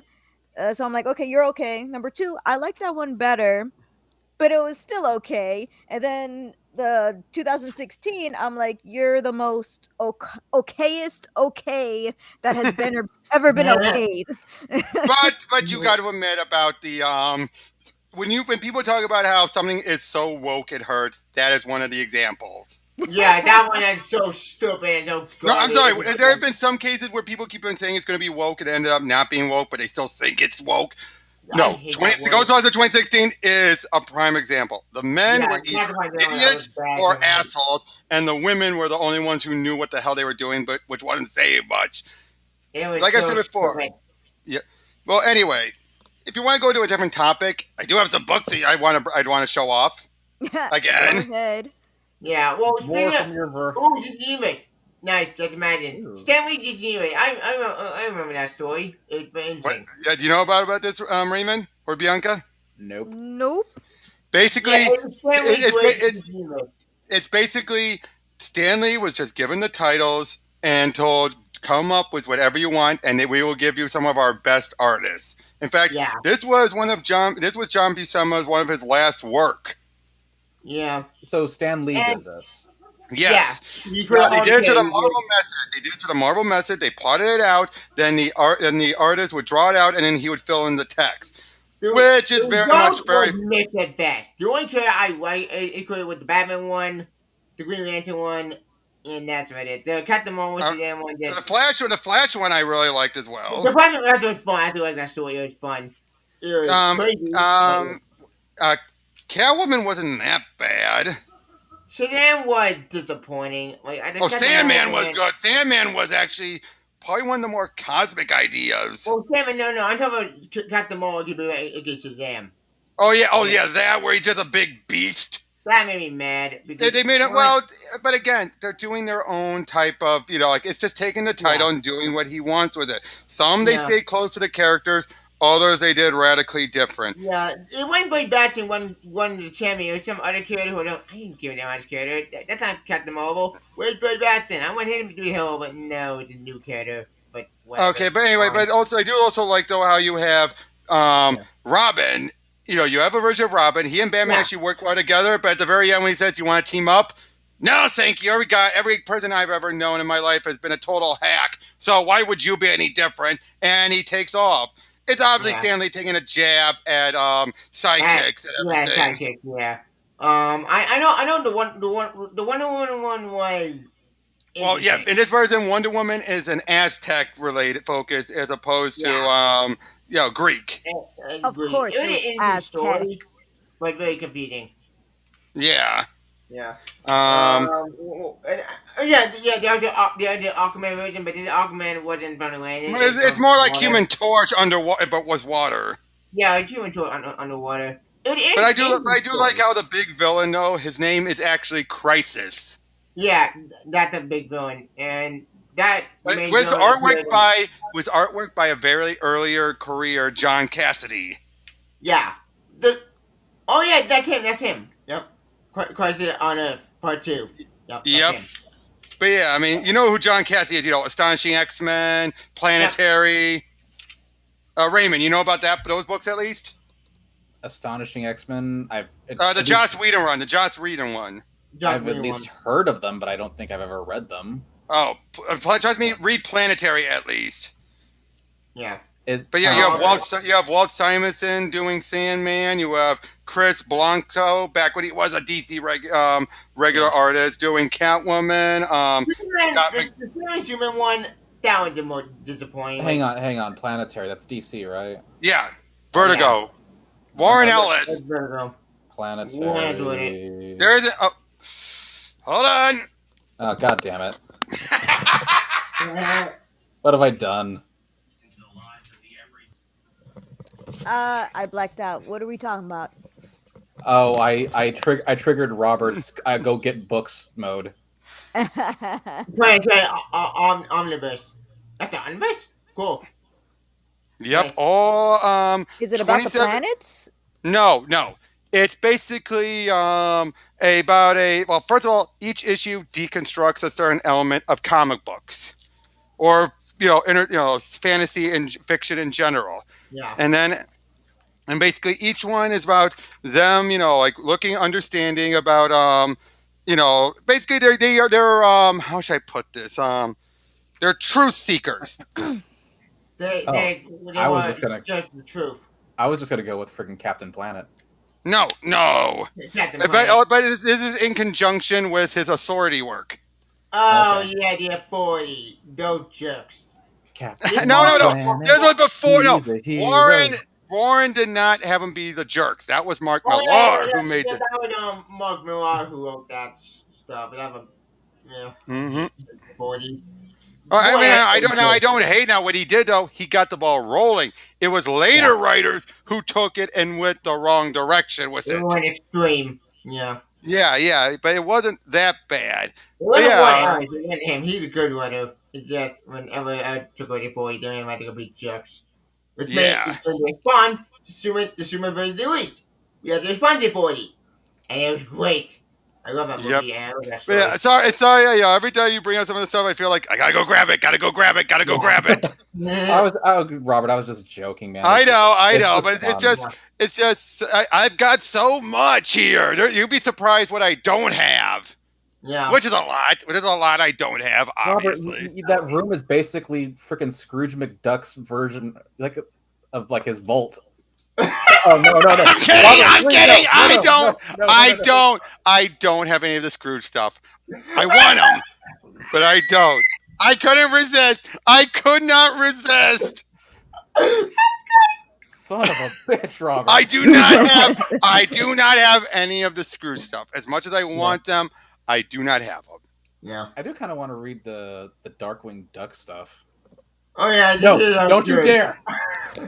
You can't see it, but I'm pointing at you. Don't you dare! Oh god damn it! Why?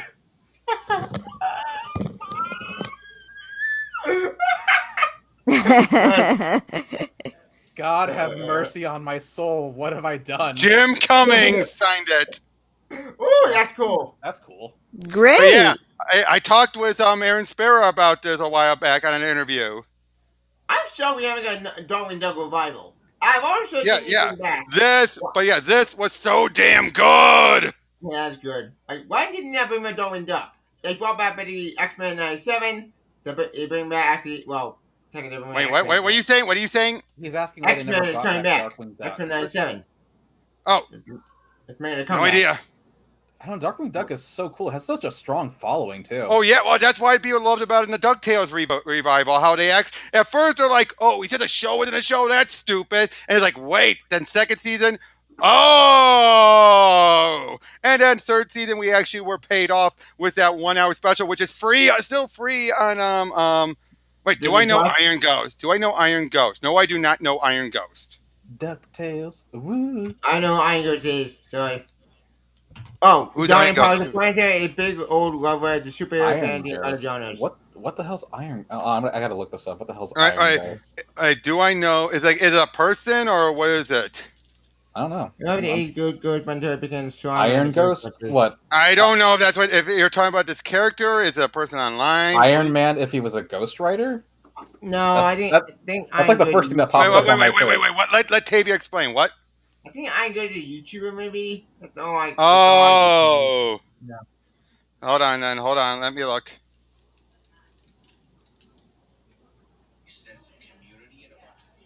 No idea. I don't see anyone there in the search. Oh wait. I see a bunch of AMVs, but I don't think that's the guy you're talking about. Wait, the Iron Ghost, is that from Image Comics? By Chuck Oh, Dixon. Yeah, an indie okay, I comic. found it now. Yeah, I found it. No, I have no idea about that. The Iron. Yeah, I apparently know he's who like it is. I guess he's a German. He's got the Iron Cross. All right, let me. Oh, So, okay, yeah. No idea. No idea. I know who Iron Ghost is. Oh, Yeah. it's a throwback. It's a throwback to the Shadow. I get it. Oh, that's The cool. Shadow, who I was so lost upon in our last stream. Yeah. I only know the Shadow only from Ladyfish videos, and that's about it. Okay, seriously though. Okay, let's play a game. Why don't you guys list some other comic stuff and let's see if I do actually have it on my shelf. Radiant Black. Yeah, Nope. I win! No, don't. What? No, it's not a matter of winning. Just Dang it's it. not really a game, but more of a just try and figure out. Like now, when it comes to the recent stuff, the only indie books I've gotten were Geiger and Noctera, maybe a few others, but Radiant Black is not one of them. So try and think more, mostly big two, with maybe a few things from Oni or Dark Horse. Oh, I know one.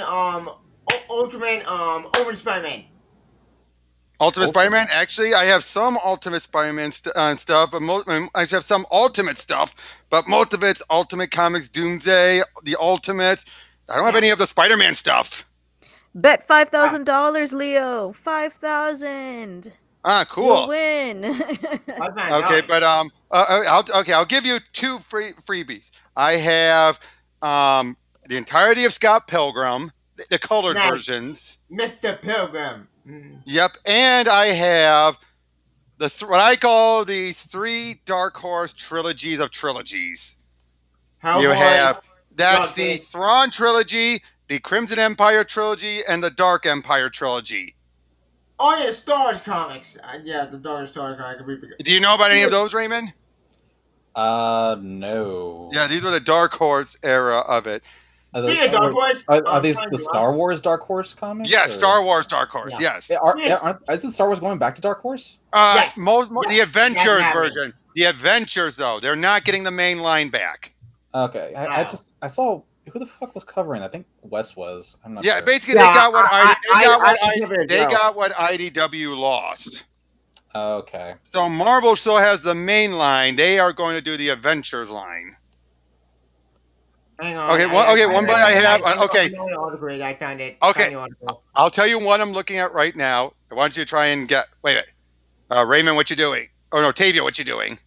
Oh, I'm screen sharing the article right there. You should see it. Oh, I don't see the I can't article. see the I just screen. see.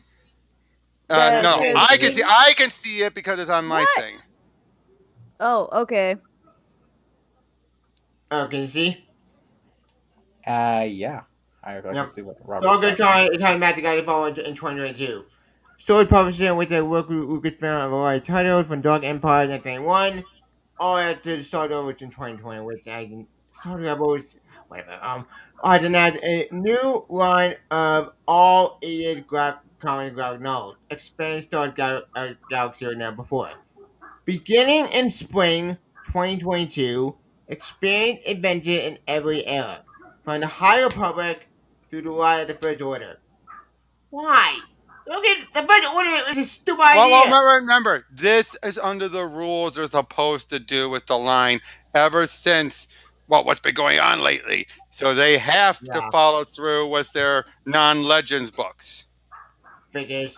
The Can't we just idea go back to build a Star Wars Legends? program that include an ongoing series as well as an anthology.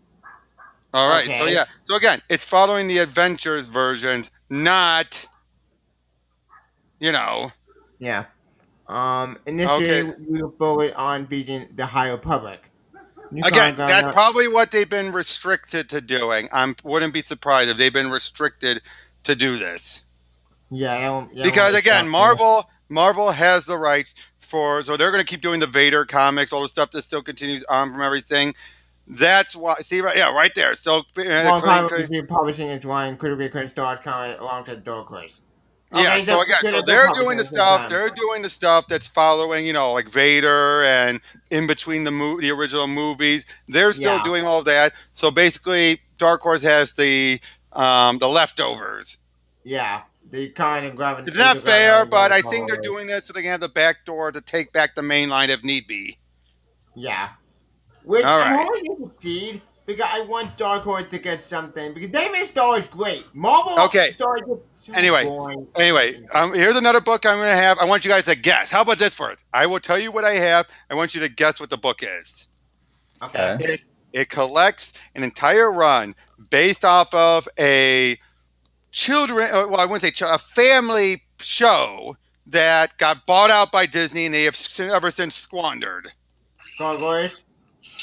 No, I said family. I said what?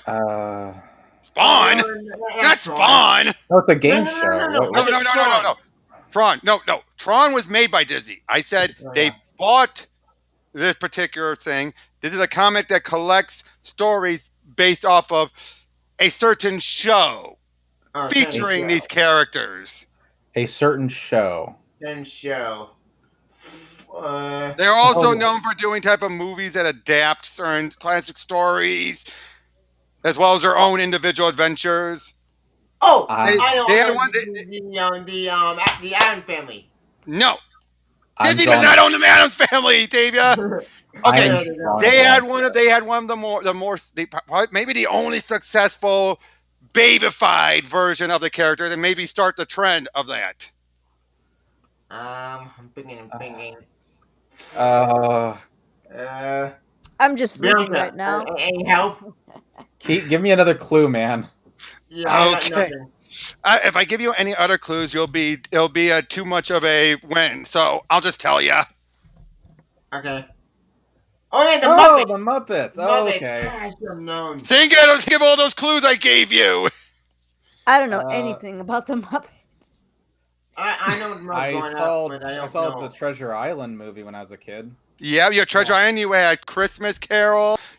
But you also have Muppet Baby. Given the other clue I gave, Yeah, a certain Really? show, I and used what? I used to love Muppet Babies. That was a fun show. Yeah, Muppet and Baby. when you think about it, Disney has squandered them. That's one Yeah, of I them. agree. That's sad. Okay, I here, Yeah, haven't good paid attention to movie. Muppets in a The long first one time. was good. okay. Here's another. Yeah. Here's the one I want. And one of you might get. It's an omnibus collecting Avenger stories that is considered one of the worst Avenger stories of all time. Vengeance did assemble. Nope, that's not the word. I do have that, but that's not what I'm looking at. This is an omnibus. Yeah, the entire one. And I said the Vengeance worst. was bad. Yeah, I don't know. So I'll go with Vengeance. No, Disassemble was actually not that bad overall. Yeah.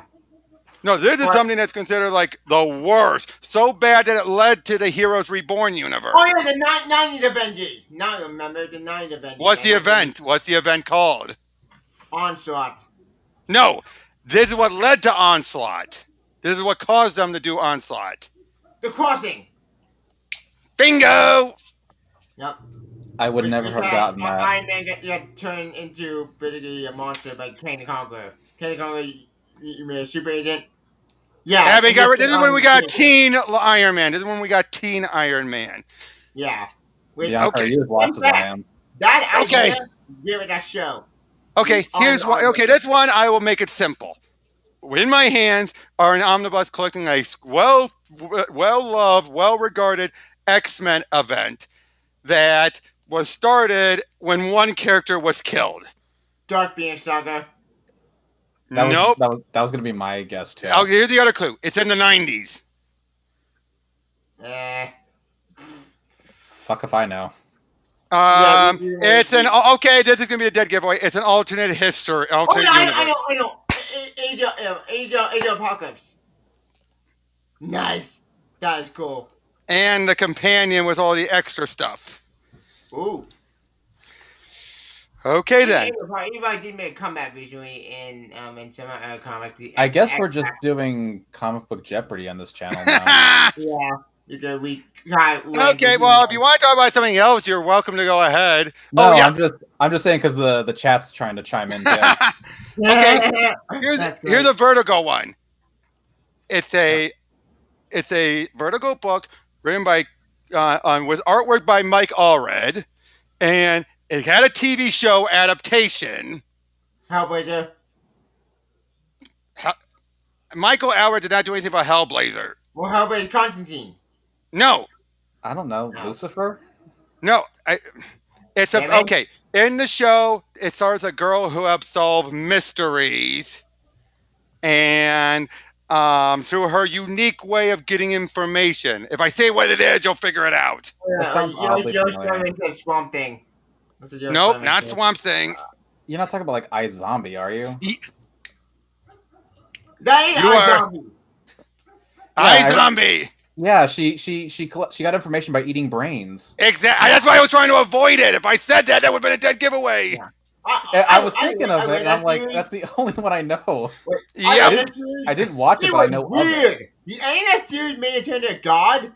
It was yep, at the very end, that was the grand finale of it. Yes. Yeah, it turned into a giant. Okay. Okay, this one I've kind of shown up before. Let's see if you guys can remember. It's a omnibus of a show that got adapted that just got canceled. Omnibus. Jupiter's the show no, not Jupiter. It just got canceled. Why the Last Man? Yep, Raymond was right. Oh yeah, why do I even think it canceled? Yeah, like why the Last Man? That's the only one I know. I watched one episode. Episode 1 was very dark, but that made sense. But then I just okay, Bianca, this one's a manga. One of my few mangas I have. Love Hina. Oh, Jesus! You had to say it right away. Apple Fly. Okay, here's another one of mine. You just have to guess the anime series, all right? Wait, I'm sorry, I was killing a fly. What the hell's going on? I'm going to do one of the manga I have. You just have to guess the anime series. You do not have to guess the specific manga. Okay. I can do that. It features this girl who travels around in a fantasy setting. She's very powerful at magic, but very self-conscious about her looks. Usually travels either, depending on if you're going with the TV show or the OVA, either a big-breasted bimbo or this couple. Well, one character who was once a villain becomes a hero, and this young girl who follows along with them. Does that ring any bells? I got Shield Halo. That's all I got in the description. This is older, isn't it? A little older. Leo, it's not Inuyasha. Notice what I said. It's focusing on a young girl. I said nothing about a demon. Is it 80s or 90s? 80s, yeah. 80s and 90s. Let me double check. Hold on. Let me double check. I was born in 90s, so that'd be kind of before. It was 89. 89. This is before I was born. I was born in 1991. All right. Like I said, the girl is very powerful. Like I said, she is notoriously self-criticizing herself because she's considered flat-chested. It's not Queen's Blade, is it? No, that's no. It's not Witchblade. Like Read or Die? No. Read or Die. That girl was stacked like the Library of Congress, dude. I've only watched one episode and I don't remember it. I don't know what this is. I'm in the dark. I'm trying. I really am. I just don't know. If it's like an 80s or a 90s, I've probably watched it. I don't remember it. Slater's Return. Oh, I Never know heard of about it. Sliders. But I thought it was 90s. I Lena, don't wasn't know. I born said yet. 89. I said 89. That's I one was of in mine. I didn't that know it was from one. 89 So though. I'm in the dark. Yeah, I so, haven't yeah, seen so it yeah, in a Lena while. Inverse, Naga the Serpent, all the other characters. Plus, I've never seen it, so I I've would have never seen never it, never gotten heard of it. it. Okay, I wouldn't have gotten that either. Jesus, guys! The only other, I knew about Sliders, but I didn't know her boobs grew. no, they didn't grow. I said she was always self-conscious about it. I said.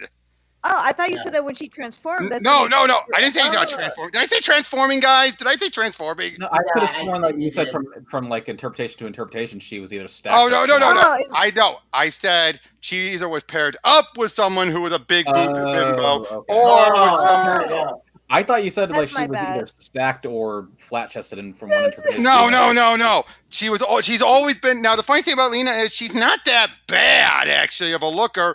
It's just that when you're next to someone like Naga, yeah, she's going to look flat chested. Yeah.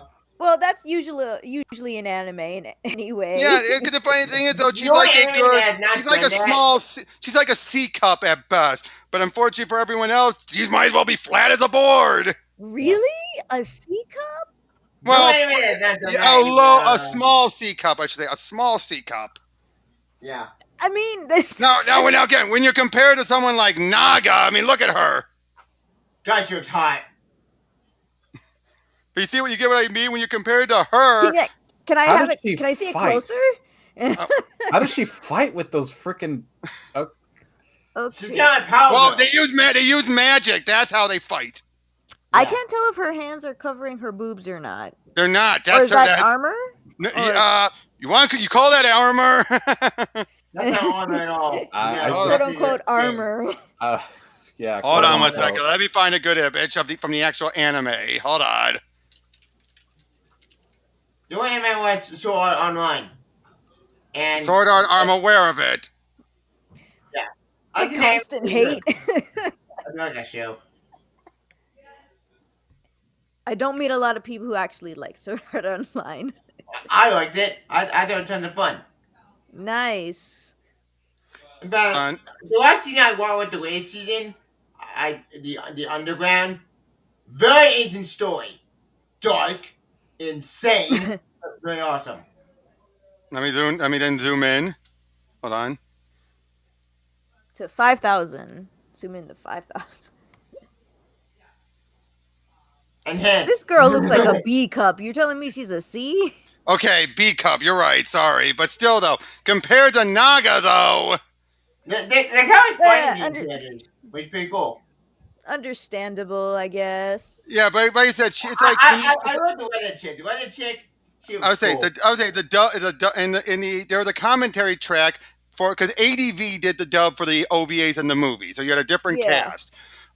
Lisa Ortiz is normally known for doing Lena, but the actor they had, I forget her name now, who did her for the OVA, she and the actress who did Naga, plus the director, did a commentary track.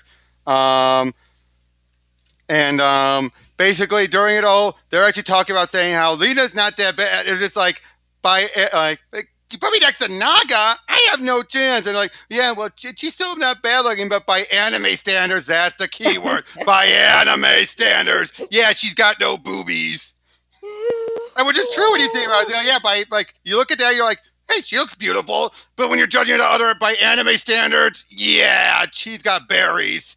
That's Yeah. just so sad. That is sad. That is very sad, but it's still so. But it's so true. Am I right? I'm not wrong, am I? I mean, anime loves to point it out, so yeah, you're right. Yes, it's just like. The only anime that I point out before is Okay, here's another bit of comic trivia for one of the books I own. It's considered one of the best Superman stories of all time. Done by what? No, Damn it. I said I don't have. I have no individual issues. No. John This is Byrne. an episode 12. No, not John Byrne. 12 is a 12-issue maxi series. Oh. Oh. What year? 2000-ish. What? Oh. Yep. it's Leo got Super. it. Leo got it. Darn you, Leo. All-Star Superman. All-Star Superman. Yeah, All-Star. Yep, I've got the absolute edition of that. Nice. That's cool. Okay, here's another one then. It's Frank Miller. Okay, I'll get it out of the way. I do have Frank Miller's Absolute Dark Knight and Dark Knight 3: The Master Race. Just to get that out of the way, so I'm letting you know it's not one of those. We're doing trivia, hominis, of some sort. Yeah. We got Ben. It's more figure out what's in my collection. Yeah, we got drop He-Man. This one is another Frank Miller creation. It's considered a lot of it the influence for Samurai Jack. Sin City. I said Samurai Jack. Oh, no. Ronin. Yep, you got it right. Ronin. Okay, next one. It's another Batman one, 12 issues. It's considered one of the best. To some, it's either one of the best Batman story arcs or one of the most overhyped garbage. Nightfall. No. Dark I said Knight? 12. I said 12 issues. So it's 12 issues. I would go year one, but that's Frank Miller, so I can't do that one. No, it's not Frank Miller. Yeah.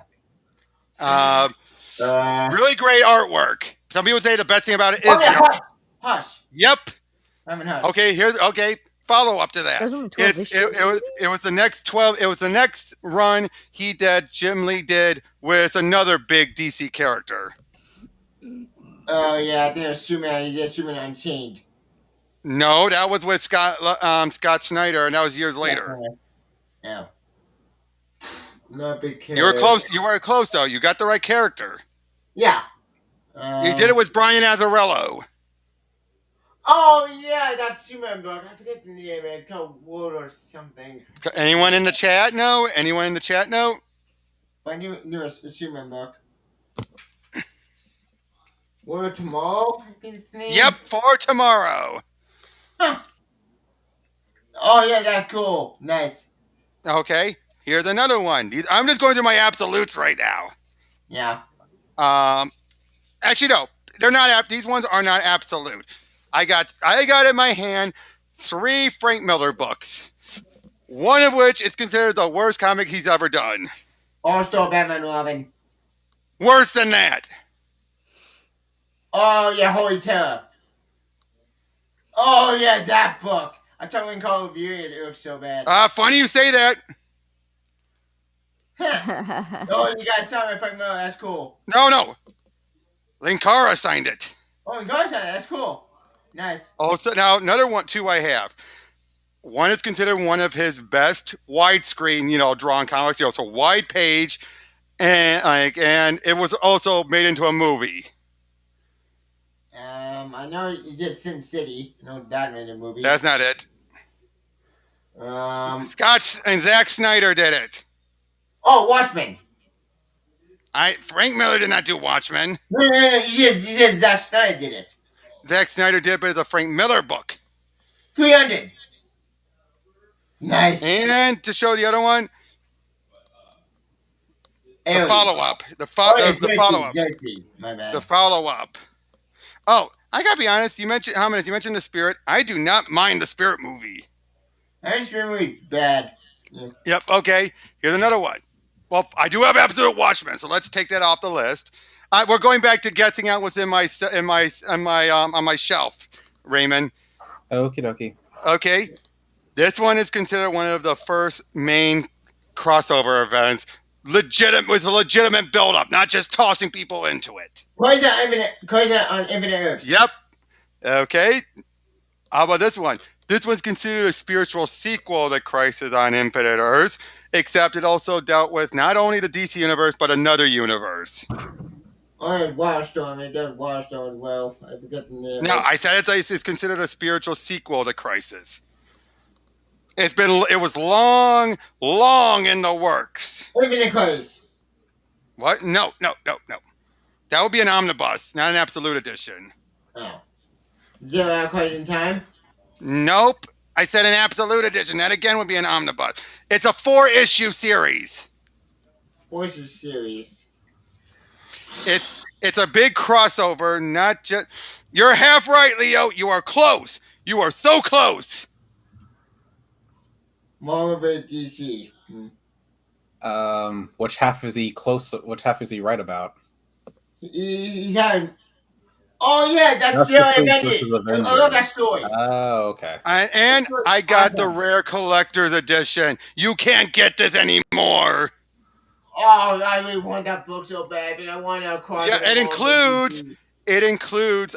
a compendium book that includes all scans of all of the original crossover that almost was, but never went that far. Oh shit, that's cool.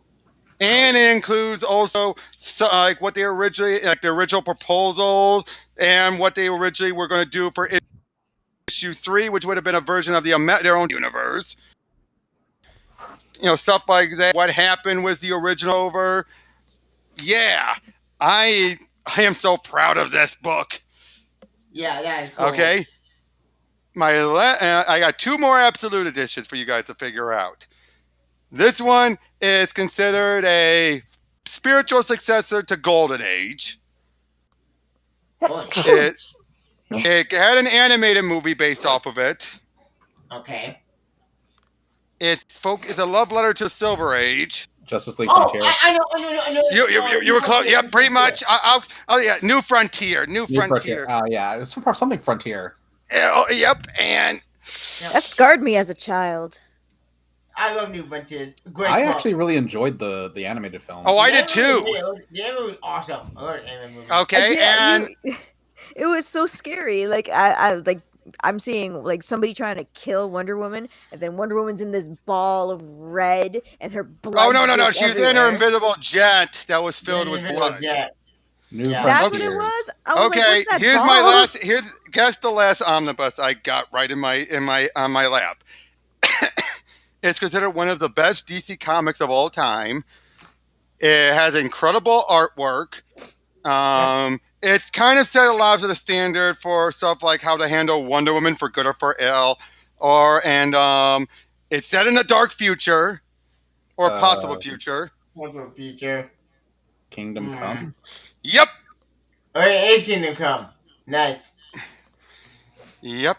And we're signed by Mark Waid even. That's cool.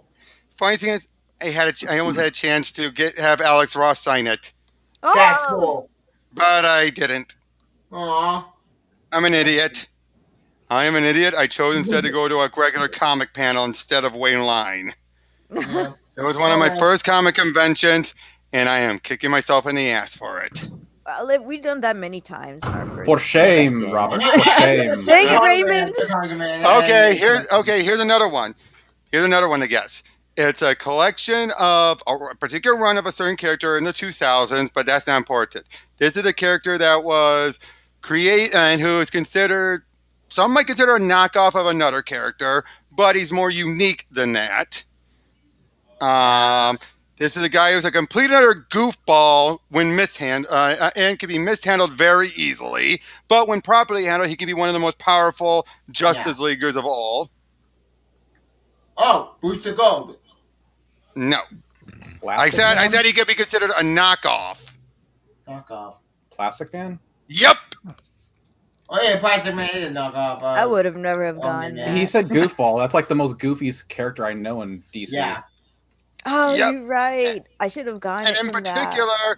I've got the Kyle Baker run, That's cool. complete with a rubber band.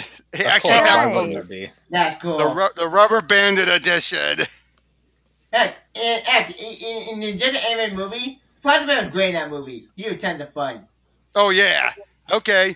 Here, let's get into some Marvel. Oh, I'm totally lost here.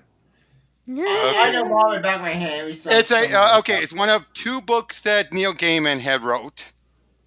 It's not the Internals. I'll get that out of the way. Oh, damn. It's an alternate continuity.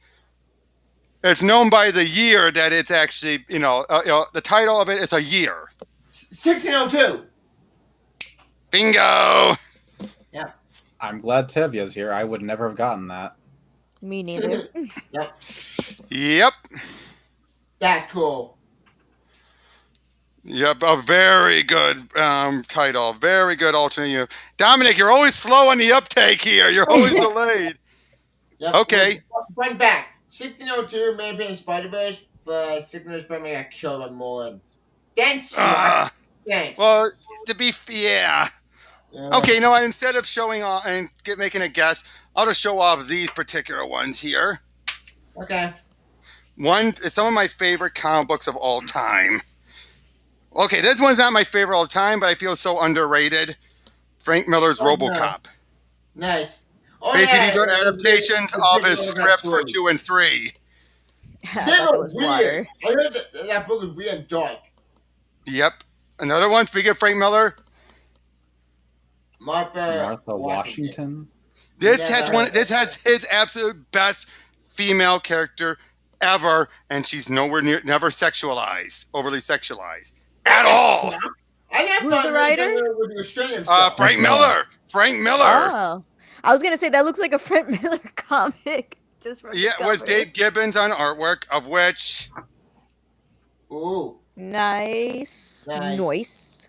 Yeah, but basically it's a very political one.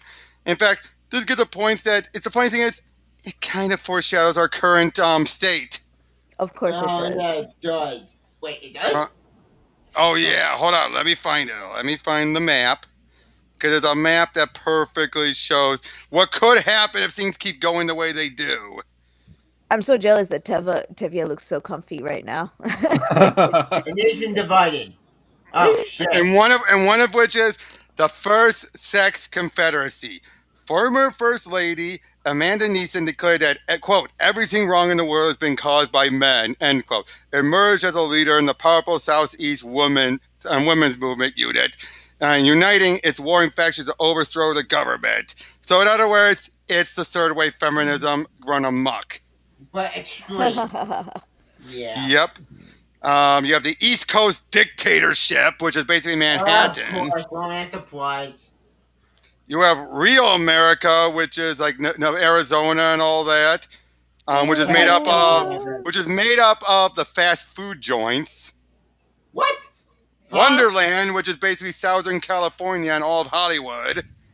Of course. Yay, Southern California. God Country, which is the northwest and all the way up to a lot of the northern stuff, which is basically where all the religions are, religious, types are. You have Florida, just Florida. Wait, thank you for my state. My state is just Florida. Yep. You have the Lone Star Republic, which is pretty much Texas. Yeah.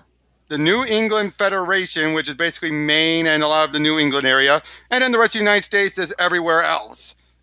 Leo, this is Martha Washington in the 21st century, which is basically, again, one of Frank Miller's best characters. And actually, that's a good character, not a parody of one, surprisingly. No, definitely not a parody. But yeah. Political being explored more on Montana with attacked by Miller before a downward spiral. Agreed. Now, here's another one, though, I highly recommend. You want a true deconstruction of superheroes? Hero Squared. Hero Squared. This is by J.M. DeMatteis and Keith Giffen. And basically, it's about this superhero. His world has been destroyed. He and his villain end up coming to a world where where he exists, but he's a normal guy. He doesn't have powers. It's basically the real world. Okay. And throughout all of this, it's him about trying to adjust to all of this while dealing with the villain. But the thing is, though, the villain is an evil, basically the girlfriend in either universe gone crazy. Wait, what? His girlfriend goes nuts in that universe. But it actually the explanation of why she goes nuts is a mixture of he let his ego get the better of him. He basically, when they broke up, right after they broke up, he banged the Wonder Woman equivalent, which she found out. And then she got splashed with this overpowerful multiversal energy nectar. Oh. Ew. That drives her nuts. But the other thing, though, is she loves the normal version of the guy because he represents what the guy she knows used to be. And just like his name is Milo. Sorry, she likes normal Milo. Milo's version of Steffi, that's her name, Steffi, is in love with Valor. That's the superhero side.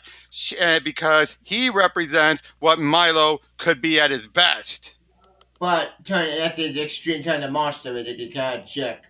No, actually, he's a good-natured guy, but he doesn't realize she's not seeing all of the stuff that that led up to the other Steffi going bad. Oh. But I feel like every time they start to come in understanding, things start to get bad until finally, Calignius, that's Steffi's evil self, had clones one, basically transforms one guy, a human guy, into a copy of Valor. And what is Valor's first thing to do is punch him. Of course. But because it's the real world, it makes it a crater, man. Basically it's like a bomb. Yeah. Get that dog. Yep, but then later on, when Miles talking with Calignius, she even says if he had actually did something different, if he had talked to him, eventually would have worn off and nothing would have happened. But no, he did what he always does: went in with his fists and caused all the destruction. You do trust me, right? I don't know. Yeah. Again, it's very complicated. These characters are not black and white. If you're more complicated than that, a lot more the human emotion. Exactly, and again, you guys should get this. I cannot recommend this enough. It's called Hero Squared. Hero Squared. I mean, gotta try it out. Go to Comixology. Go to Comixology. They have a digital versions there. Yeah. Okay. Hold on. Let me just double check how much it costs there. It is $14.99. Of course, if you have an unlimited account, it's $10.39. Oh no! If you have an unlimited account, you can actually borrow it for free. Nice. You do know that you could do those with those bucks, right? You could actually borrow them. Yeah, I just don't have an unlimited account. I do have. I buy from them all the time. I already have like a ton of subscriptions. I don't need another one. All right. What's another one I can have you guys guess? Heroes. Project Halo on Hoopla, but not that great. Okay, here's a book that came out during the New 52. All right. No, ominous. We are not bringing that back. It's one of the books that is very underrated. Multiverse was not a New 52 book. I thought it was. Wait. No, but no. This was a legit New 52 title, and basically, and it was almost like a Vertigo-esque in its writing. It took a concept that some don't realize Ben 10 was based off of. Oh yeah, Dial H for Halo. Dial H, as this book was just called. Yeah, Dial H. Dial H is so good. Damn you, but the way they handled it. Okay, here's another DC one. It's DC published, but it's not an actual DC book. Yeah. Artwork by Brian Boland, but it's not Killing Joke. It is a continuation of a long-loved European lore.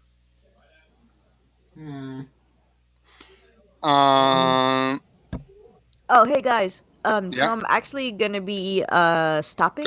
I'm starting to feel like crap, so I think I should. No problem.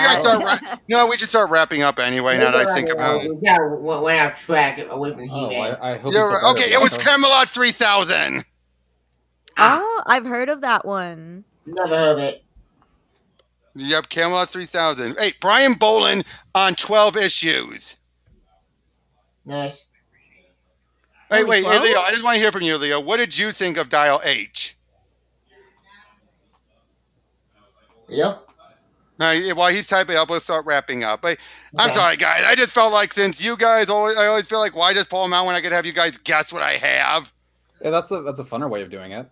Oh yeah, but listen, I got 2 hardcover collections of 2 of Tom King's miniseries. They're both of them. What? You're very garbage. I hate that event. No. It's not an event. It's not an event. Yeah. One of Or them somebody is wrote that story. one is Marvel, one is DC. Oh yeah, Vision. Vision and, is one. Mr. Miracle. Mr. Yep, Miracle. yep. Yeah. Those are the two. Yep. I actually Okay. like his Mr. Miracle a lot. Yeah, so did I. And Yeah, I everything did was like good. how I loved how Tom Taylor. Like, oh, you Tom don't Taylor. think? Oh, you don't think of Dial H? Dial H was good, Leo. All right, it was good. The WonderCon Diary actually was good. I actually like WonderCon Diary, but the new 52 one, I thought it's very cynical and dark, and it's no. I wouldn't say the new 52 Dial H was dark. It was actually more lighthearted compared to a lot of the other books. That's true. It was like you think it was going to be dark and edgy, but it really was. It was more goofy silliness. But the drawing, the artwork made you think it was dark and edgy. True. Wasn't the Batman dark and edgy? But that's because he's That was Scott Batman? Snyder. That was Scott Snyder. Scott Snyder and Detective Comics were dark as well. Superman was a complete mess. New 52. New 52 And- Superman. Grant Morrison did well. It was afterwards that it went off the rail. Yeah, after Grant Morrison had Action Comics, the entire book went to shit. And Leo, Dial H was not mediocre. Dial H was pretty damn good. Unfortunately, they never got an audience. How That's was true. Superman New 52? Nah, again, Yeah, after Dial H. Morrison, they floundered. After Grant Morrison had Action Comics, the entire book went to shit, and none run. Scott Waddell destroyed that book. Oh, whoa, no, I do not agree. I do not agree with that. I saw Waddell some good ideas. Yeah, but New 52 Superboy, he destroyed that character. Like, No, he didn't. What the heck are you talking about? I thought New 52 Superboy made no sense. New 52 Teen Titans. Okay, Dude. I will give you the Teen Titans. But Yeah. Superman, he did not destroy at all. Yeah. He did what he could to salvage things. He at least had a direction to go with the character. I was going Superboy. And come on. Oh, yeah, I will give you a Superman. But Superman, he had him quit, the Daily Planet. He had him actually go out on his own. He made I gotta say the Hell was a good concept that got butchered. So, and then he did New 52 Krypton Returns, which killed Superboy. Again, that could, yes, but I would say that could have been good. The Return of Krypton could have been good, but again, they had to make it a crossover, and then you had the Superman Doomed. That was great. Superman Doomed was, I think, the best Superman story in New 52. Yeah, I gotta disagree with there. I think it got all over the place. It made no fucking sense. Wait, what? It made perfect sense. What are you talking about? Well, I mean, Superman had Doomsday in that story, and then he went to stupid, like, and then Brainiac. And then you had Brainiac showed up, but everything made sense. It added up. It went to convergence. All right, okay, yep. All right, anyway, enough of that. Let's wrap it up. Thank you guys thank you all for showing up. I'm gonna try and get Liana on Saturday to talk more He-Man. Ooh, that's really fun. Yay! Yep. Oh, and Leo, yeah, you want to say they're quartering something about the ratings are tanking? Yeah, when you have a bunch of people so wound up, they're going to probably go in and right when the episode's even posted, going to just start review bombing like they did for part 1. Yeah, I'm not going to buy it. Psycho. I'm sorry. When you have people... Okay, gentlemen, I think Bianca needs to leave. You're right. Okay. I could have left a long time ago, but I just keep staying. Okay. Anyway, thank you all for coming. We'll see you all on another one. Take care. Happy Bye-bye. Thanksgiving. Happy Thanksgiving.